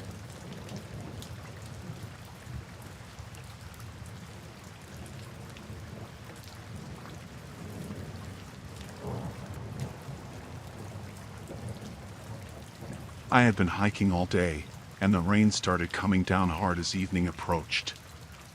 I was in the middle of the woods, far from any town or road. The trail was muddy, and I was soaked. I needed to find shelter quickly. That's when I saw the cabin through the trees. It looked old and abandoned, but it was better than being out in the storm. I pushed through the wet underbrush and reached the cabin. The door was slightly ajar, creaking as I pushed it open. Inside, it was dark and smelled musty. I shook off the rain and stepped in, hoping to find a dry spot to rest. I found an old chair and a table, some broken shelves, and a small fireplace. There were no lights, but I had a flashlight in my pack. I set my things down and explored a bit. The cabin was just one room, with a couple of small windows. The rain pounded on the roof, and the wind howled outside. I felt a bit uneasy, but it was better than being out in the storm. I decided to make a small fire to warm up and dry off. As I was gathering some old wood from a pile in the corner, I noticed something odd. There were fresh food wrappers and an empty water bottle under the table. It looked like someone had been here recently. My heart started to race. What if they came back? I tried to calm myself, thinking it could have been a hiker like me, seeking shelter from the rain. I lit the fire and warmed my hands. The small flickering flames cast shadows on the walls, making the cabin feel even more eerie. I decided to stay close to the door, just in case. The rain showed no signs of letting up, and it was getting darker. I sat in the chair, trying to relax, but every creak and groan of the cabin made me jump. A loud noise from outside made me freeze. I turned off my flashlight and listened. Footsteps. Someone was coming. Panic set in. I looked around for a place to hide. There was a small closet near the back wall. I grabbed my things and slipped inside, closing the door as quietly as I could. I could hear voices now, muffled by the rain. Two men, talking and laughing. The door creaked open, and I held my breath. They stomped inside, shaking off the rain. I peeked through a crack in the closet door and saw them clearly. They were big, rough-looking men, and they carried guns. They started talking about a deal, something about money and a meeting place. My heart pounded in my chest. These weren't just hikers. They were criminals. I was trapped in their hideout, and they had no idea I was there. I needed to get out, but how? One of the men walked over to the fireplace, noticing the warm embers. "Someone's been here," he said, his voice gruff. My stomach dropped. They knew. I tried to stay as still and quiet as possible, but my mind was racing. What would they do if they found me? The other man cursed and started looking around. I could hear them opening drawers and moving things. They were getting closer to the closet. I pressed myself against the back wall, praying they wouldn't find me. The door handle turned, and I held my breath. The door swung open, and I saw the man's face. He froze for a second, then his eyes widened. "What the hell?" he shouted, reaching for me. I didn't think, just acted. I shoved past him, knocking him off balance, and ran for the door. The other man shouted and lunged at me, but I ducked and sprinted out into the rain. I didn't look back. I just ran. The rain was blinding, and the forest was dark, but I kept going. I could hear them behind me, crashing through the trees, shouting. My lungs burned, and my legs felt like they would give out, but I didn't stop. I needed to find help, get away from them. I stumbled down a hill, slipping in the mud, and crashed into a stream. The cold water shocked me, but I kept going, following the stream, hoping it would lead me to safety. The sounds of pursuit grew fainter, and I risked a glance back. They weren't there. I kept moving, more carefully now, trying to stay hidden. The stream led to a dirt road, and I followed it, praying for a car or a house, anything. After what felt like hours, I saw headlights. I waved frantically, and the car stopped. It was a ranger. I told him everything, barely able to speak from exhaustion and fear. He took me to the nearest station, where I finally felt safe. They never found the men or the cabin. I still think about that night, how close I came to being caught. I haven't been back to the woods since.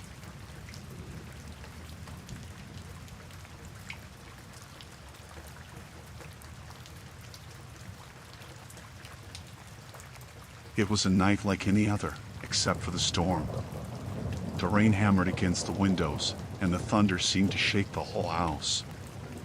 I was home alone, trying to finish some work in the living room.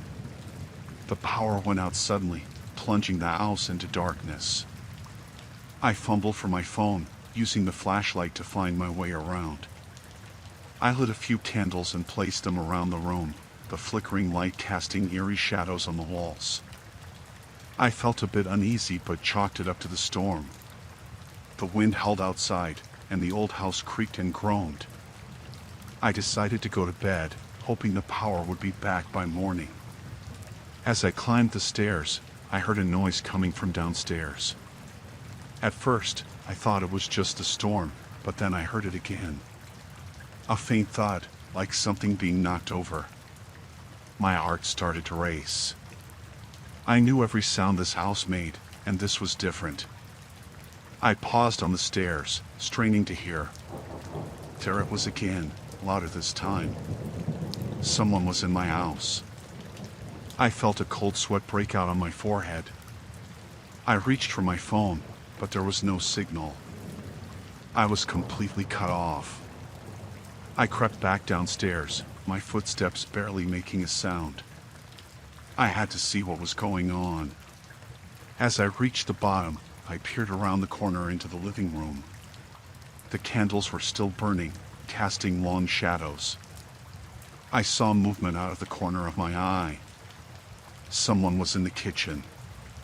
I picked up a heavy vase from a side table, gripping it tightly. My heart was pounding so hard I thought whoever was in the kitchen would hear it. I inched closer, trying to stay out of sight. I could hear rummaging, the sound of drawers being opened and closed. I took a deep breath and stepped into the kitchen, raising the vase above my head. The figure turned, and our eyes met. He was a large man, dressed in dark clothes, his face partially covered by a hood. He didn't seem startled to see me, just annoyed. "Who are you? What do you want?" I demanded, my voice shaking.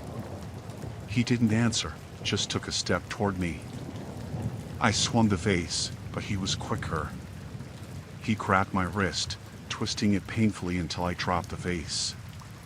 It shattered on the floor, the sound echoing through the house. He pushed me back, and I stumbled, falling to the ground. I scrambled to my feet, backing away. He reached into his pocket and pulled out a knife. The dim candlelight glinted off the blade. I felt a surge of panic. "Get out of my house!" I shouted, but he just smiled, a cold, sinister smile. I turned and ran, my bare feet slipping on the wooden floor. I could hear him behind me, his footsteps heavy and deliberate. I made it to the stairs and took them two at a time, my only thought to get to my bedroom and lock the door. I slammed the door shut and locked it, leaning against it, trying to catch my breath. I could hear him coming up the stairs. I looked around for something to defend myself with. My eyes fell on the heavy dresser. I pushed it in front of the door, using all my strength. The doorknob rattled, and I heard him cursing. He started pounding on the door, the wood splintering under the force. I knew it wouldn't hold for long. I looked around the room, desperate for another way out. The only window was too high to jump from safely. I grabbed a lamp and stood by the door, ready to defend myself. The door burst open, the dresser shoved aside like it weighed nothing. He stepped into the room, knife in hand. I swung the lamp, catching him on the side of the head. He staggered, but didn't go down. He lunged at me, and I swung again, this time hitting his arm. The knife flew out of his hand, clattering to the floor. I didn't give him a chance to recover. I grabbed the knife and backed away, keeping it between us. "Leave now, or I'll use this," I warned, my voice steadier than I felt. He eyed the knife, then me, and for a moment, I thought he might listen.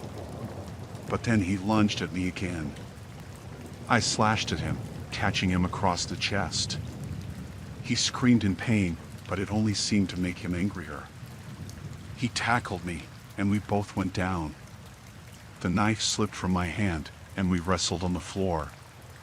He was stronger, but I was fueled by pure adrenaline. I managed to get a knee into his stomach, pushing him off me. I scrambled to my feet and grabbed the knife again. This time, I didn't hesitate. I stabbed him in the leg, putting all my strength into it. He howled in pain, clutching his leg. I ran past him, out of the room, and down the stairs. I made it to the front door and yanked it open, running out into the storm. The rain was still pouring, but I didn't care. I ran to my neighbor's house, banging on the door. They let me in, and I called the police. By the time they arrived, the man was gone. They searched the house, but there was no sign of him. They said he must have been a drifter, looking for an easy target. But I knew it was more than that. He had planned this. I never spent another night alone in that house.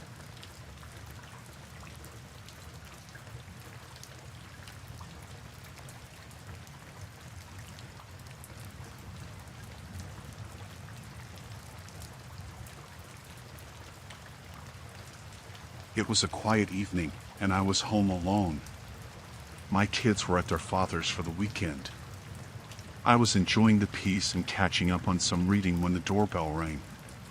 It was already dark outside, and the rain was coming down hard. I wasn't expecting anyone, but I figured it might be a delivery I forgot about. I opened the door to find a man standing there, drenched from the rain. He looked worried and said his car broke down a few blocks away. He asked if he could use my phone to call for help. I hesitated for a moment, but then figured he seemed harmless enough and let him in.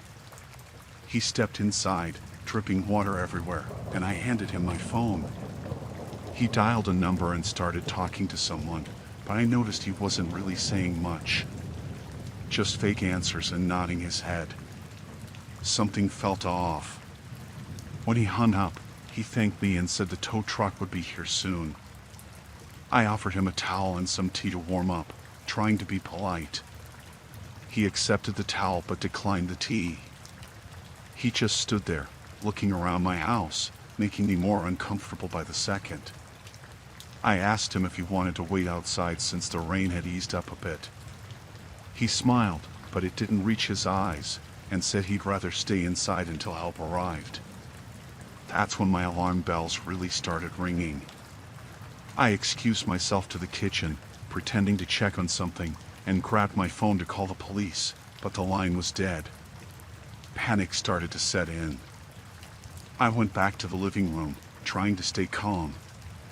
I told him I needed to check something upstairs and would be right back. He just nodded and kept looking around. I rushed upstairs and locked myself in my bedroom. I tried calling the police again, but my phone still wasn't working. I heard footsteps on the stairs. My heart was pounding so hard I thought it would burst out of my chest. I looked around for something to defend myself with and grabbed a heavy lamp. The footsteps got closer, and then I heard him trying the doorknob. It was locked, but that didn't make me feel any safer. "Is everything okay in there?" he called through the door. His voice was different now, colder. I didn't answer. I moved quietly to the window and saw his car parked across the street, not broken down at all. The doorknob rattled again, harder this time. I knew I had to get out of there.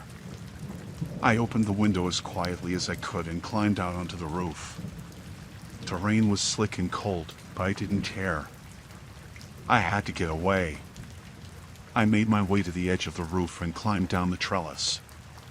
My heart was racing, and my hands were shaking, but I managed to get to the ground without making too much noise. I ran to the neighbor's house, praying they were home. I banged on their door, and thankfully, they answered. I told them everything, and they called the police for me. We stayed inside, waiting for the cops to arrive. I kept looking out the window, terrified that he would find me. The police showed up within minutes, but it felt like hours. They went to my house and found him still inside, rummaging through my things. They arrested him, and I finally felt a wave of relief wash over me. Turns out, he had a record and was wanted for several break-ins in the area. I was just lucky he hadn't hurt me. The police said I did the right thing by getting out of there and calling for help. It took me a long time to feel safe in my own home again. I changed the locks, got a security system, and always double-check everything before opening the door. I'll never forget how close I came to something much worse happening. Now, whenever I hear the doorbell ring, I think twice before opening the door. You never know who might be on the other side.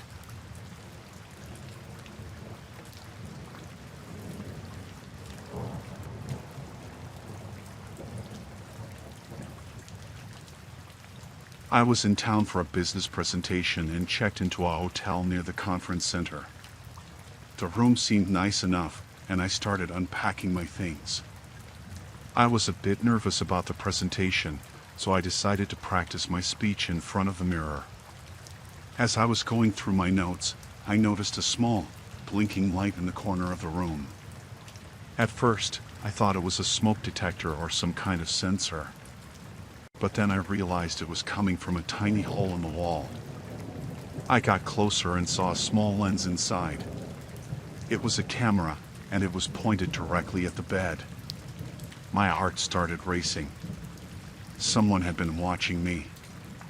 I felt exposed and violated. I tried to think logically about what to do next. I didn't want to stay in the room, but I also didn't want to make a scene without being sure. I took a deep breath and decided to call the front desk. I told them there was something wrong with my room and asked if someone could come up. A few minutes later, a man from maintenance knocked on the door. I showed him the camera, and he looked shocked. He said he would report it to the manager right away. The manager came up shortly after and apologized profusely. He said they had no idea how the camera got there and assured me they would investigate. He offered me a different room and some free meals as compensation. I didn't feel much better, but I didn't have a choice.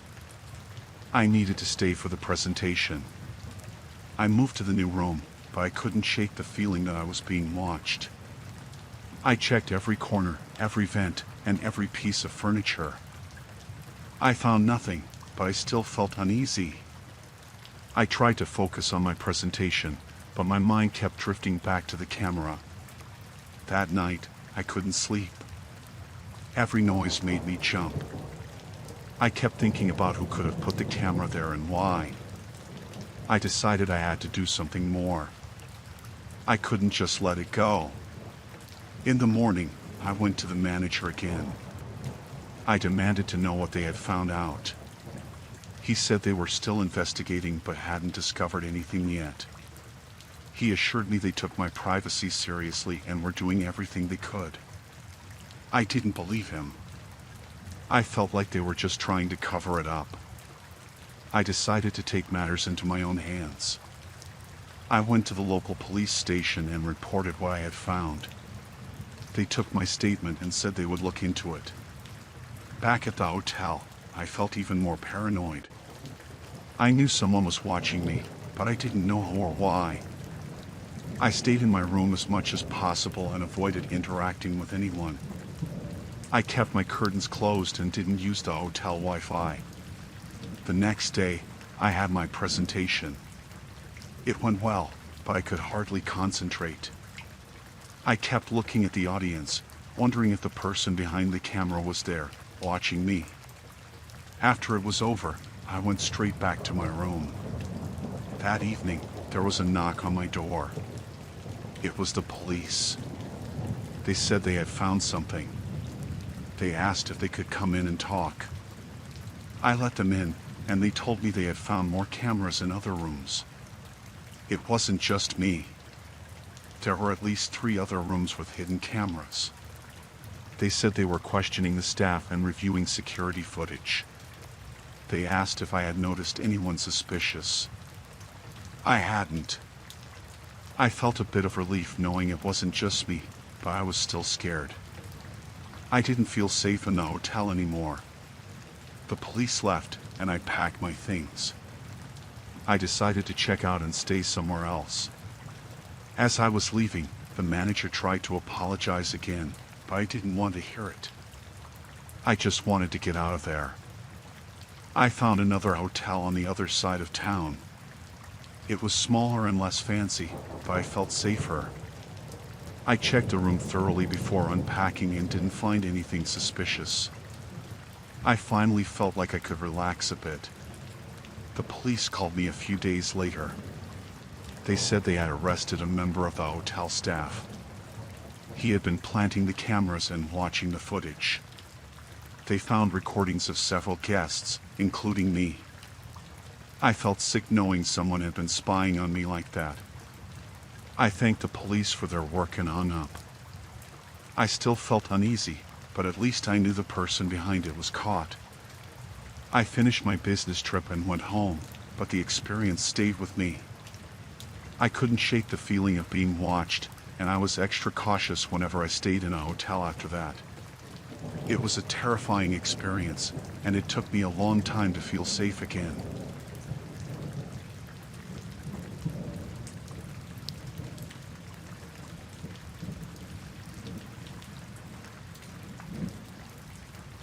Last night was a shift like no other. I work as a security guard in a big office building downtown. Usually, it's pretty quiet. I make my rounds, check the cameras, and make sure everything is locked up.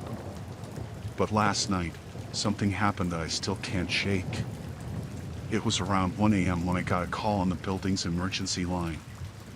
It's a direct line, meant for real emergencies only. I answered it right away. A woman's voice was on the other end, trembling and scared. She said she was being held against her will somewhere in the building. I asked her where she was, trying to stay calm. She said she didn't know exactly, but described a room with no windows and a heavy door. My mind raced. I knew the building inside and out, and I couldn't think of a room like that. I told her to stay quiet and that I would find her. I grabbed my flashlight and set out to check every floor. I started on the ground floor and worked my way up. Each floor was empty, just dark offices and locked doors. I kept the phone on me, hoping she'd call back with more information. As I reached the top floor, I felt a chill. The top floor was supposed to be empty. No businesses, no offices, just storage. But the woman's voice was so real, so desperate. I checked every storage room, but they were all empty. I went back to the security office to check the cameras. I rewound the footage, looking for anything unusual. That's when I saw something strange. On one of the cameras, I saw a shadow moving in a hallway on the top floor. It was quick, but definitely there. I headed back up, heart pounding. I checked the hallway where I saw the shadow, but there was nothing. No signs of anyone. I started to think I was imagining things. But then, I heard a faint noise, like a door creaking. I followed the sound to a wall at the end of the hallway. It looked like a regular wall, but when I pressed on it, it moved. A hidden door. I couldn't believe it. I pushed it open and found a dark staircase leading down. I took a deep breath and descended the stairs. At the bottom was a heavy metal door, just like the woman described. I knocked softly and called out to her. She answered right away, her voice full of relief. I told her to stand back and tried the handle. It was locked. I looked around and saw a keypad on the wall. I had no idea what the code could be. I asked her if she knew, but she said her captors always punched it in too fast for her to see. I had to think fast. I remembered seeing a keypad in the security office, with a list of default codes for emergency use. I told her I'd be right back and ran up the stairs. My legs felt like lead as I sprinted to the office. I found the list and ran back down. I tried the first code, nothing. The second, still nothing. On the third try, the door clicked open. I pushed it open and saw her, tied to a chair in the middle of the room. She looked terrified, but unarmed. I rushed to her and untied her. She thanked me over and over, tears streaming down her face. I told her we needed to get out of there before her captors came back. We hurried up the stairs and out into the hallway. Just as we reached the main hallway, I heard voices. The captors were coming back.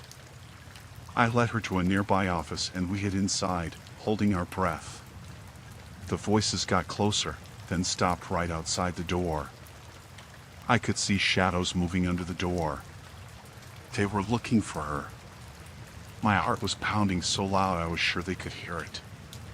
But after a few tense minutes, they moved on. We waited a bit longer, then made our way out. We got to the ground floor and out the front door. I called the police as soon as we were outside. They arrived quickly and took the woman to safety. They searched the building but didn't find the captors. They had vanished. The police questioned me for hours. I told them everything I knew, but there were still so many questions. Who were these people? Why was she being held? And how did they know the building so well? I didn't get any answers that night. I went home, exhausted and shaken.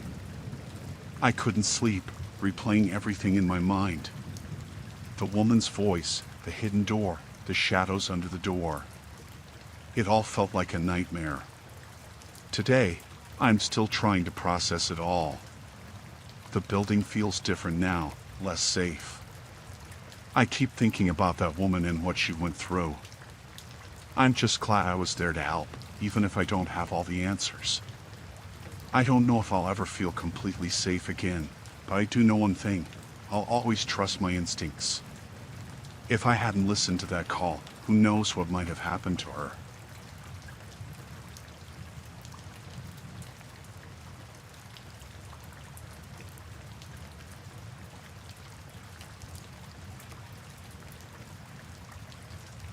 It was supposed to be a relaxing weekend in the woods. Emily and I had picked a nice spot by a lake for our camping trip.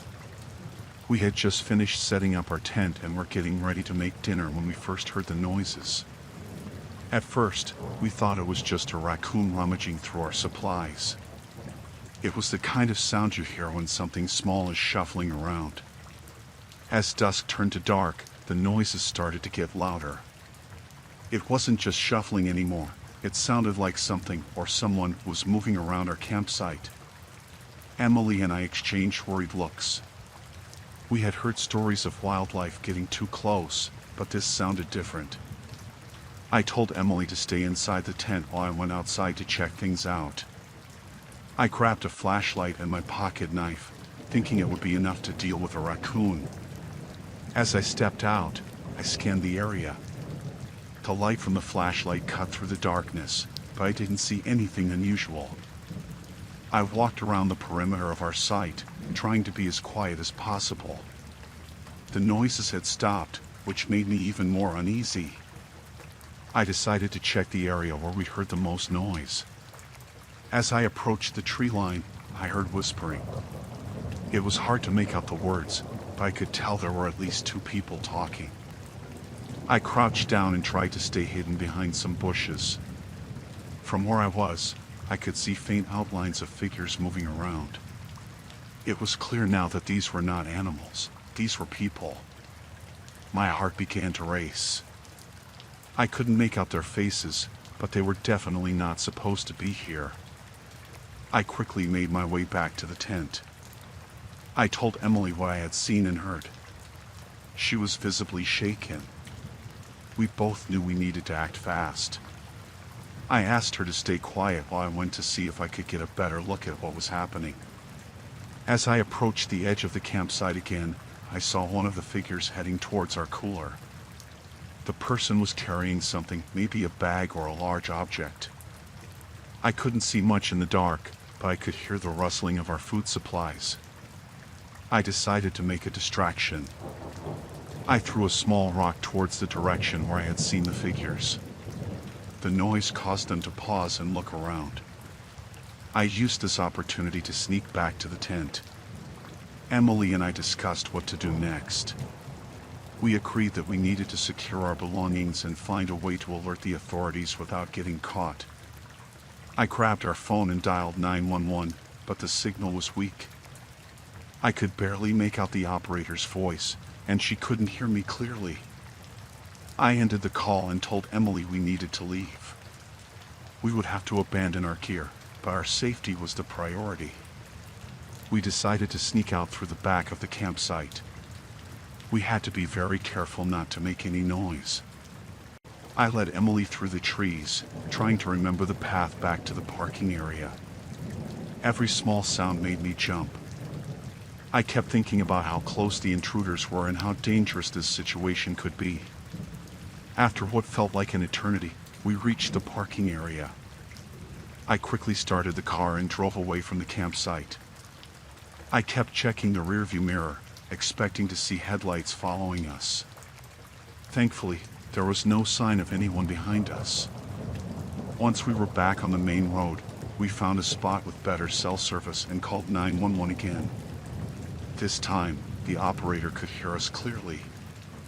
We explained the situation and where we had been camping.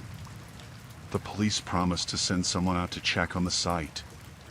We spent the rest of the night in a nearby motel, still shaken by what had happened. The next day, the police contacted us to let us know that they had investigated the campsite. They found evidence of the intruders, but they were long gone by the time they arrived. We were told that the intruders might have been local troublemakers, but there was no way to be sure. The police assured us that they would increase patrols in the area. I never imagined our camping trip would turn out like this. We were relieved to be safe, but the experience left us both on edge. We decided to stick to well-populated campsites from then on. The sense of vulnerability we felt that night was something I never want to experience again.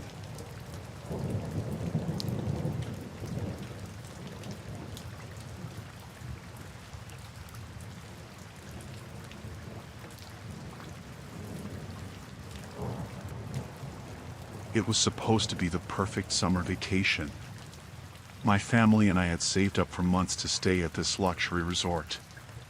The place was beautiful, with pristine beaches, lush gardens, and every amenity you could imagine. We arrived on a sunny afternoon, and everything seemed perfect. The first couple of days were bliss. We swam in the pool, lounged on the beach, and enjoyed the all-inclusive meals. But on the third night, my husband, Mark, started feeling sick. He thought it was just something he ate, but by morning, he was much worse. I took him to the resort's clinic. The doctor there was calm, almost too calm, and gave him some pills. Mark slept most of the day, and I started to feel uneasy. That night, our kids, Emily and Jake, began to complain of stomach aches. Panic set in as they both got worse quickly. By the next morning, all three were too weak to leave the room. I called for a doctor again, but they were slow to respond. When they finally came, they just gave more pills and assured me it was a common bug. Something felt off. The staff's reassurances didn't match the severity of what was happening. I decided to skip the resort's meals and bought some groceries from a nearby store. I cooked in our small kitchen, hoping it would help, but there was no change. I spent the night watching over my family, unable to sleep. That's when I noticed a few staff members lingering outside our room, whispering to each other. The next day, I went to the front desk and demanded to speak with the manager. They gave me the runaround, saying he was busy. My frustration grew. I started to observe the staff more closely and noticed something strange. They seemed overly attentive, always watching us. My mind raced with possibilities. Why were they so interested in us? What was really happening? I decided to take matters into my own hands. I snuck out of the room and wandered around the resort, looking for answers. In the basement, I found a locked door with a keypad. I waited until a staff member approached and saw them enter the code. I memorized it and returned later when the coast was clear. Inside, I discovered a makeshift lab with medical equipment and files on various guests, including my family. My heart pounded as I read through the files. It looked like they had been experimenting with different drugs, testing their effects on guests. I took photos of the documents with my phone and hurried back to the room. I needed to get my family out of there. When I returned, 2 staff members were in our room, trying to give my family more pills. I confronted them, and they became aggressive, insisting it was for their own good. I managed to get them out of the room and locked the door behind them. I packed our bags quickly and helped my husband and kids out of bed. They were weak, but we needed to leave. I called for a taxi, but none were available. The resort staff had likely anticipated this. We had no choice but to walk to the nearest town, a few miles away. The journey was slow and agonizing.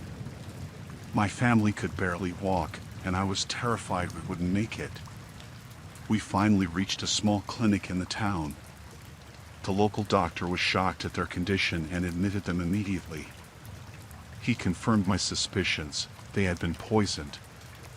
I showed him the photos I took, and he contacted the authorities.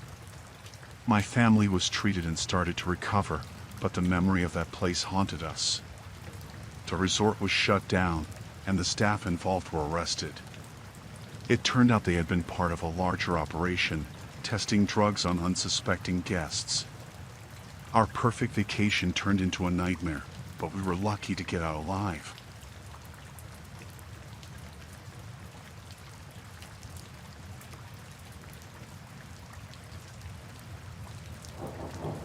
I had always looked forward to our summer vacation, and this year we decided to take a cruise. It seemed like the perfect way to relax and see some new places. My husband, Mark, and I had booked a week-long trip on a large cruise ship. The first few days went smoothly. We enjoyed the sunny weather, great food, and the variety of activities the ship offered. One evening, as we were walking along one of the upper decks, we noticed a crew member who seemed out of place. His name tag read Chris, but there was something off about him. He didn't fit in with the rest of the crew, who were all cheerful and professional. This crew member moved too quickly and always seemed to be looking around nervously. We brushed it off at first, thinking maybe he was just new or had a rough day. But as the days passed, his behavior got stranger. He would often be seen around areas of the ship where crew members usually didn't go, and sometimes he would be in places where he shouldn't be, like the engine room or supply closets. One night, we were having dinner in the main dining room when we noticed Chris talking quietly with another crew member who seemed just as nervous. They were whispering, and whenever someone came close, they quickly changed the subject. Mark and I exchanged glances. It was clear something was not right. After dinner, we decided to follow Chris discreetly. We saw him sneak into a restricted area of the ship. The door was usually locked, but he had a key card and went in without hesitation. We were both curious and concerned. Mark suggested we go to the ship's security office and report our concerns, but I felt uneasy about doing that without more evidence. What if we were wrong and caused trouble for someone who was just having a bad day? That night, we couldn't stop thinking about Chris and his suspicious behavior. We decided to try and gather more information. The next morning, Mark noticed Chris in a quiet part of the ship, where he seemed to be transferring something from a large duffel bag into a small box. The whole situation was unsettling. We knew we had to act carefully. We didn't want to put ourselves in danger or make a mistake that could ruin someone's life. We decided to document what we saw as best as we could without drawing attention to ourselves. We used our phones to take discreet pictures of Chris and the areas he was visiting. Once we had enough evidence, we went to the ship's security office. We were anxious but knew it was the right thing to do. We showed the security officer our photos and explained what we had seen. He took us seriously and assured us he would investigate. The security officer asked us to remain on standby and avoid contact with Chris. We agreed and spent the day nervously waiting. We kept a low profile, avoiding any further encounters with Chris while hoping for the best. The idea of being on a ship with someone who might have dangerous intentions was frightening. Later that afternoon, we were called into the security office. The officer informed us that Chris had been apprehended. It turned out that Chris was indeed an imposter. He had managed to get a job on the ship by using fake credentials. The security team found that he had been planning to steal valuable items from the ship's safe and had also been involved in smuggling illegal goods. The authorities were notified, and Chris was taken into custody. It was a relief to know that we had helped prevent a potentially dangerous situation. The rest of our trip went smoothly, and we felt a lot safer knowing the threat was gone.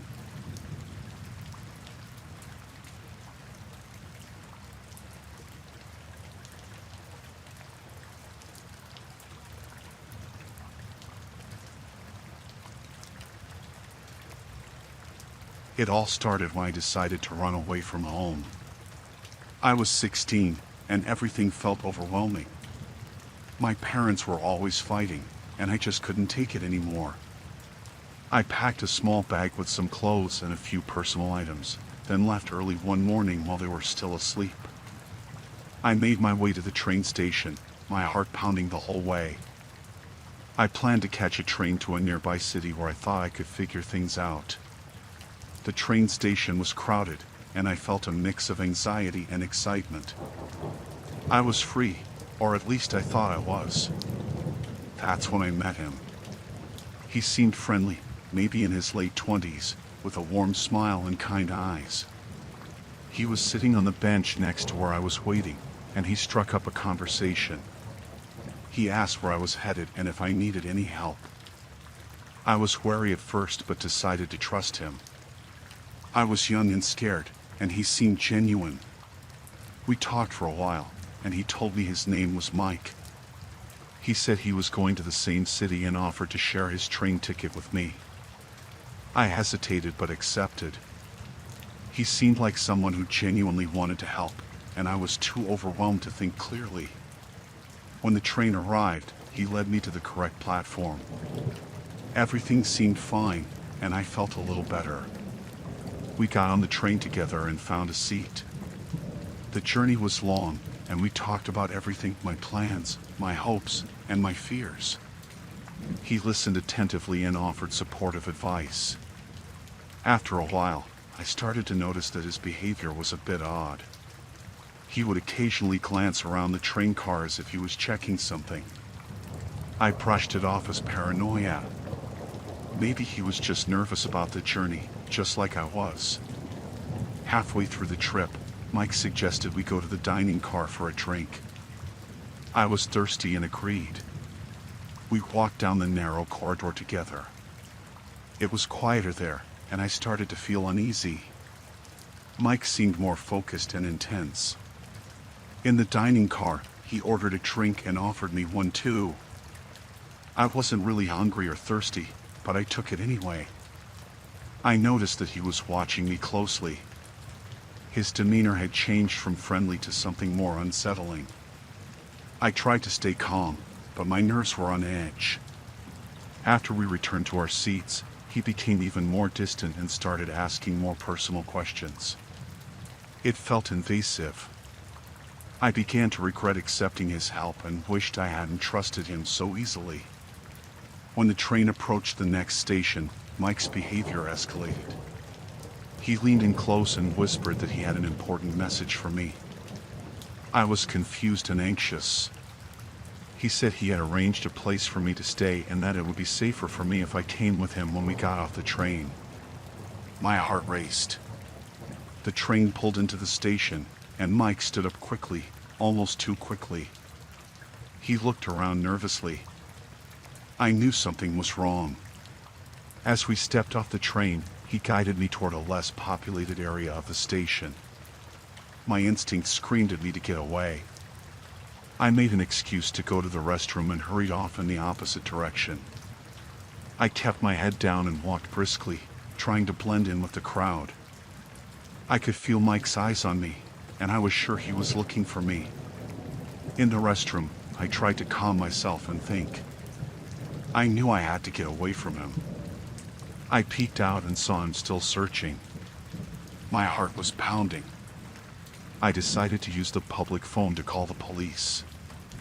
I told them everything and gave them a description of Mike and the train details. The police arrived quickly. They searched the station and found Mike still looking for me. They spoke with him and then came to check on me. They said they would take care of him and ensure I was safe. I was shaken and exhausted, but relieved. They gave me a ride to a safe location and helped me contact my parents. It was hard to explain everything to them, but they were just grateful I was safe. That day was a harsh lesson in trust and caution. I learned that not everyone who offers help has good intentions. It took time to recover from the fear and anxiety, but I was grateful for the police and for the chance to go home safely.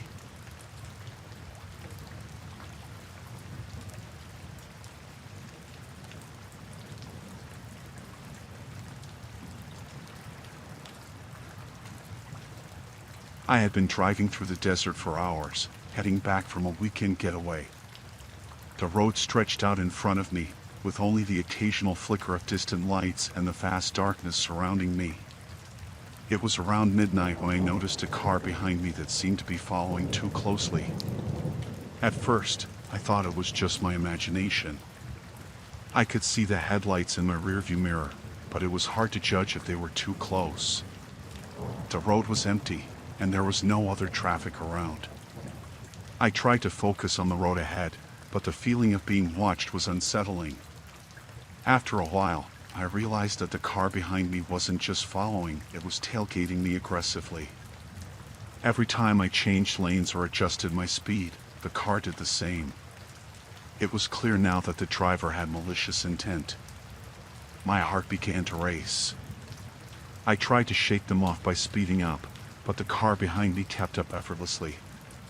The headlights were blinding in my rearview mirror, and I could barely see the road. I was beginning to panic. There were no exits or towns around, it was just miles of empty highway. I took a deep breath and tried to think. I decided to make a sudden turn off the main road, hoping to lose them on one of the smaller dirt roads. I turned sharply into a narrow path that seemed to lead into the desert. The car behind me followed without hesitation. The dirt road was bumpy and uneven.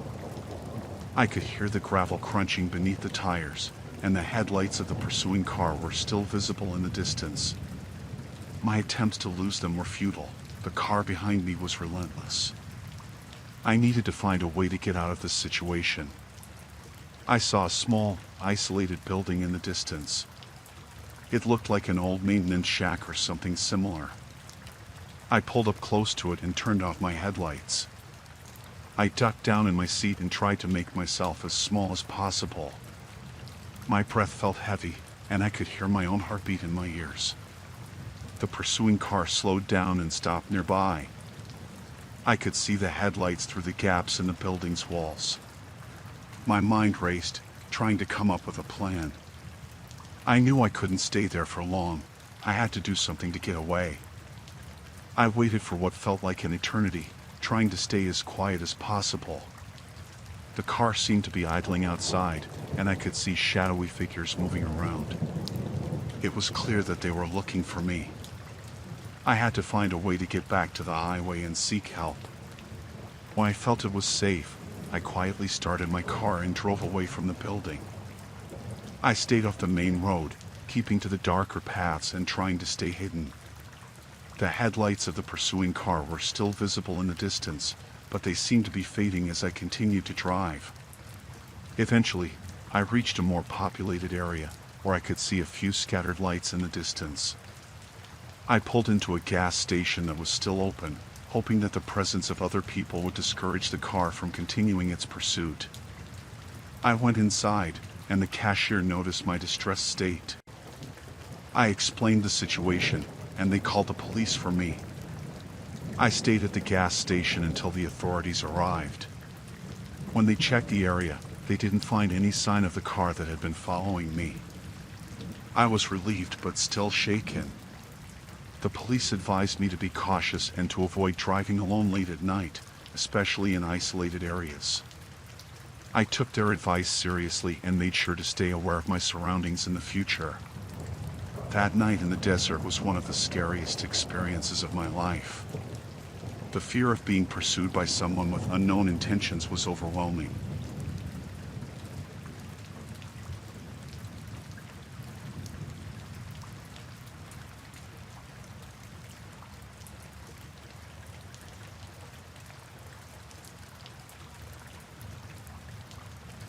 I decided to take a solo camping trip to clear my mind. The stress of work and daily life had been getting to me. I picked a remote spot in the woods, far from civilization. The first day was peaceful. I set up my tent, gathered firewood, and enjoyed the solitude. As night fell, I sat by the campfire, listening to the sounds of the forest. It was calming until I heard a faint rustling in the bushes. I dismissed it as an animal and went to bed. The next morning, I found footprints around my campsite. They were too big to be from an animal. My heart started to race. I tried to convince myself it was another camper, but I hadn't seen anyone else around. I decided to stay vigilant. Throughout the day, I explored the area but kept close to my camp. As the sun set, I gathered more wood for the fire. The night was eerily quiet. Around midnight, I heard the rustling again, this time closer. I grabbed my flashlight and shone it towards the noise.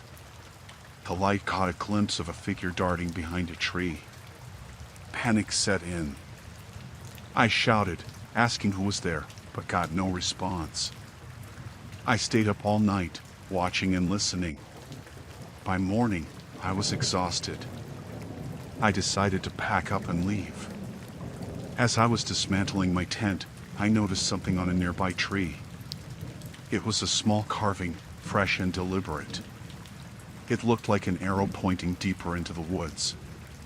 Ignoring it seemed like the best option. I continued packing, but the feeling of being watched grew stronger. I hurried, wanting to get out of there as fast as possible. As I was about to leave, I found my map missing. I searched frantically but couldn't find it. Someone had taken it. With no map, I had to rely on memory. I started walking back the way I came, but the dense forest all looked the same. Every snap of a twig made me jump. I felt like I was being herded in a specific direction. Then I heard footsteps behind me. I broke into a run, not daring to look back. My heart pounded in my chest, and my breath came in gasps. I stumbled over roots and branches, but I kept going. The footsteps seemed to be getting closer. In my panic, I tripped and fell hard, scraping my knees and hands. As I lay there, trying to catch my breath, I saw him. A man, rugged and unkempt, standing a few yards away, holding my map. He stared at me with cold, calculating eyes. I scrambled to my feet and backed away slowly. He didn't move, just watched me.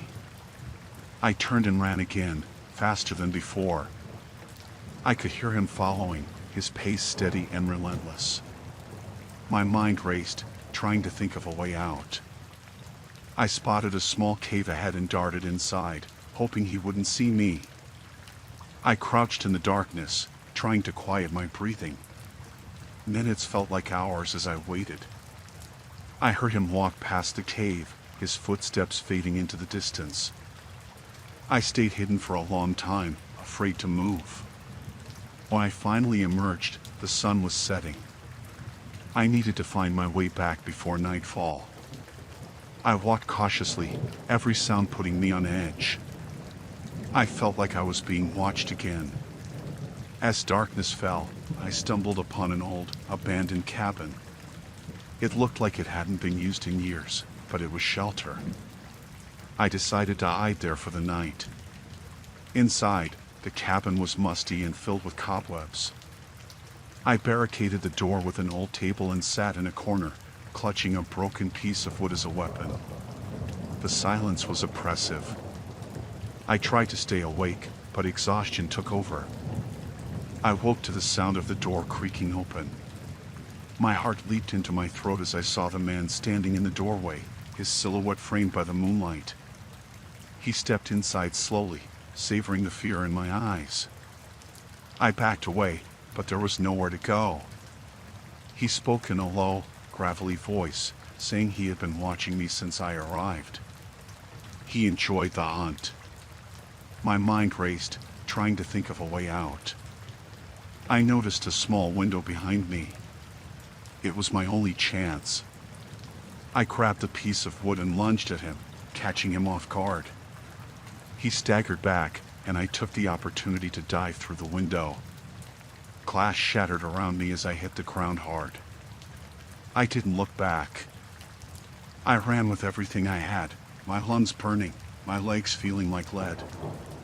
I could hear him cursing behind me. The forest seemed endless, but I pushed on, driven by sheer terror. I stumbled upon a stream and followed it, hoping it would lead me to safety. As dawn broke, I finally saw signs of civilization. A dirt road appeared ahead, and I ran towards it. I flagged down the first car I saw, a kind elderly couple who immediately took me to the nearest police station. I was shaken and exhausted, but I was safe. The police took my statement and assured me they would search the area. Days later, I found out they hadn't found the man. The thought that he was still out there haunted me. I couldn't shake the feeling of being watched, even in the safety of my own home. The solo camping trip that was supposed to bring peace had turned into a nightmare. I never went camping alone again. The fear stayed with me, a constant reminder of how close I came to losing everything.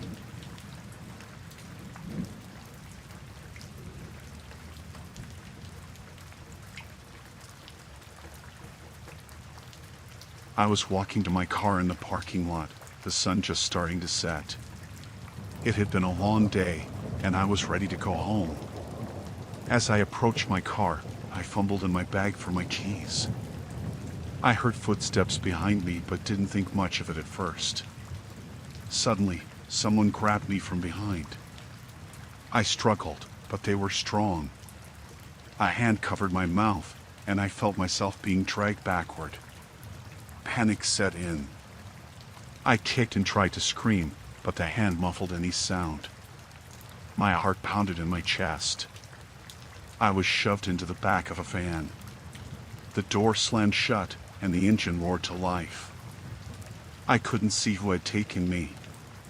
My hands were tied, and I felt tape being wrapped around my mouth. I tried to scream again, but it was useless. The van drove for what felt like hours. I couldn't see where we were going. My mind raced, thinking of all the terrible things that could happen. I knew I had to stay calm and think of a way to escape. Finally, the van stopped. The door opened, and I was roughly pulled out. We were in the middle of nowhere, surrounded by trees. The man who had taken me wore a mask, his eyes cold and calculating. He dragged me into a small cabin. Inside, the cabin was dark and smelled damp. He tied me to a chair and removed the tape from my mouth. I wanted to beg for my life, but my voice wouldn't come out. He just stared at me, not saying a word. I knew I had to do something. I looked around the room, searching for anything that could help me. There was a small window, but it was too high to reach. The man left the room, and I heard a lock click behind him. I struggled against the ropes, but they were tight. My wrists burned from the effort. I couldn't give up. I had to find a way out. I took deep breaths, trying to stay calm and focused. After what felt like hours, the man returned. He had a knife in his hand. He walked toward me, and I felt pure terror. He spoke for the first time, telling me that no one was coming to save me. I realized I had to act fast. I begged him to let me go, trying to sound as convincing as possible. I told him that my family would pay any ransom he wanted. He laughed and shook his head, saying it wasn't about money. While he was distracted, I managed to loosen the ropes around my wrists just a little. He turned his back to me for a moment, and I saw my chance. I yanked my hands free and grabbed a heavy lamp from a nearby table. I hit him as hard as I could. He stumbled, and the knife clattered to the floor. I grabbed it and pointed it at him, my hand shaking. He lunged at me, but I managed to slash his arm. He screamed in pain. I ran for the door, fumbling with the lock. I could hear him behind me, cursing and yelling. I threw the door open and sprinted into the woods. My heart pounded, and I didn't look back. Branches scratched my face and arms as I ran. I didn't know where I was going, but I had to get away.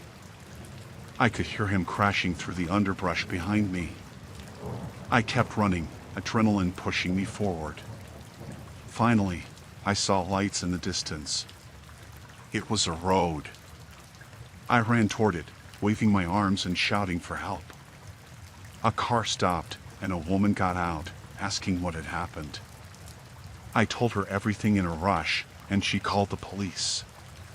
The police arrived quickly and went into the woods to find him. They told me I was lucky to be alive. They found the cabin, but the man was gone. They assured me they would keep looking until they found him. I spent the next few days in a state of shock. I couldn't sleep, couldn't eat.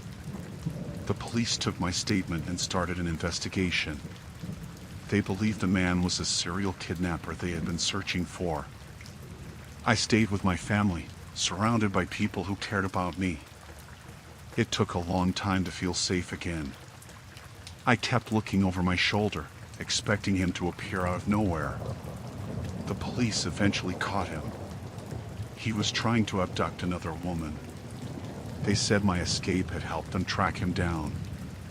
I testified in court, and he was sentenced to life in prison. The experience changed me forever. I was more cautious, always aware of my surroundings.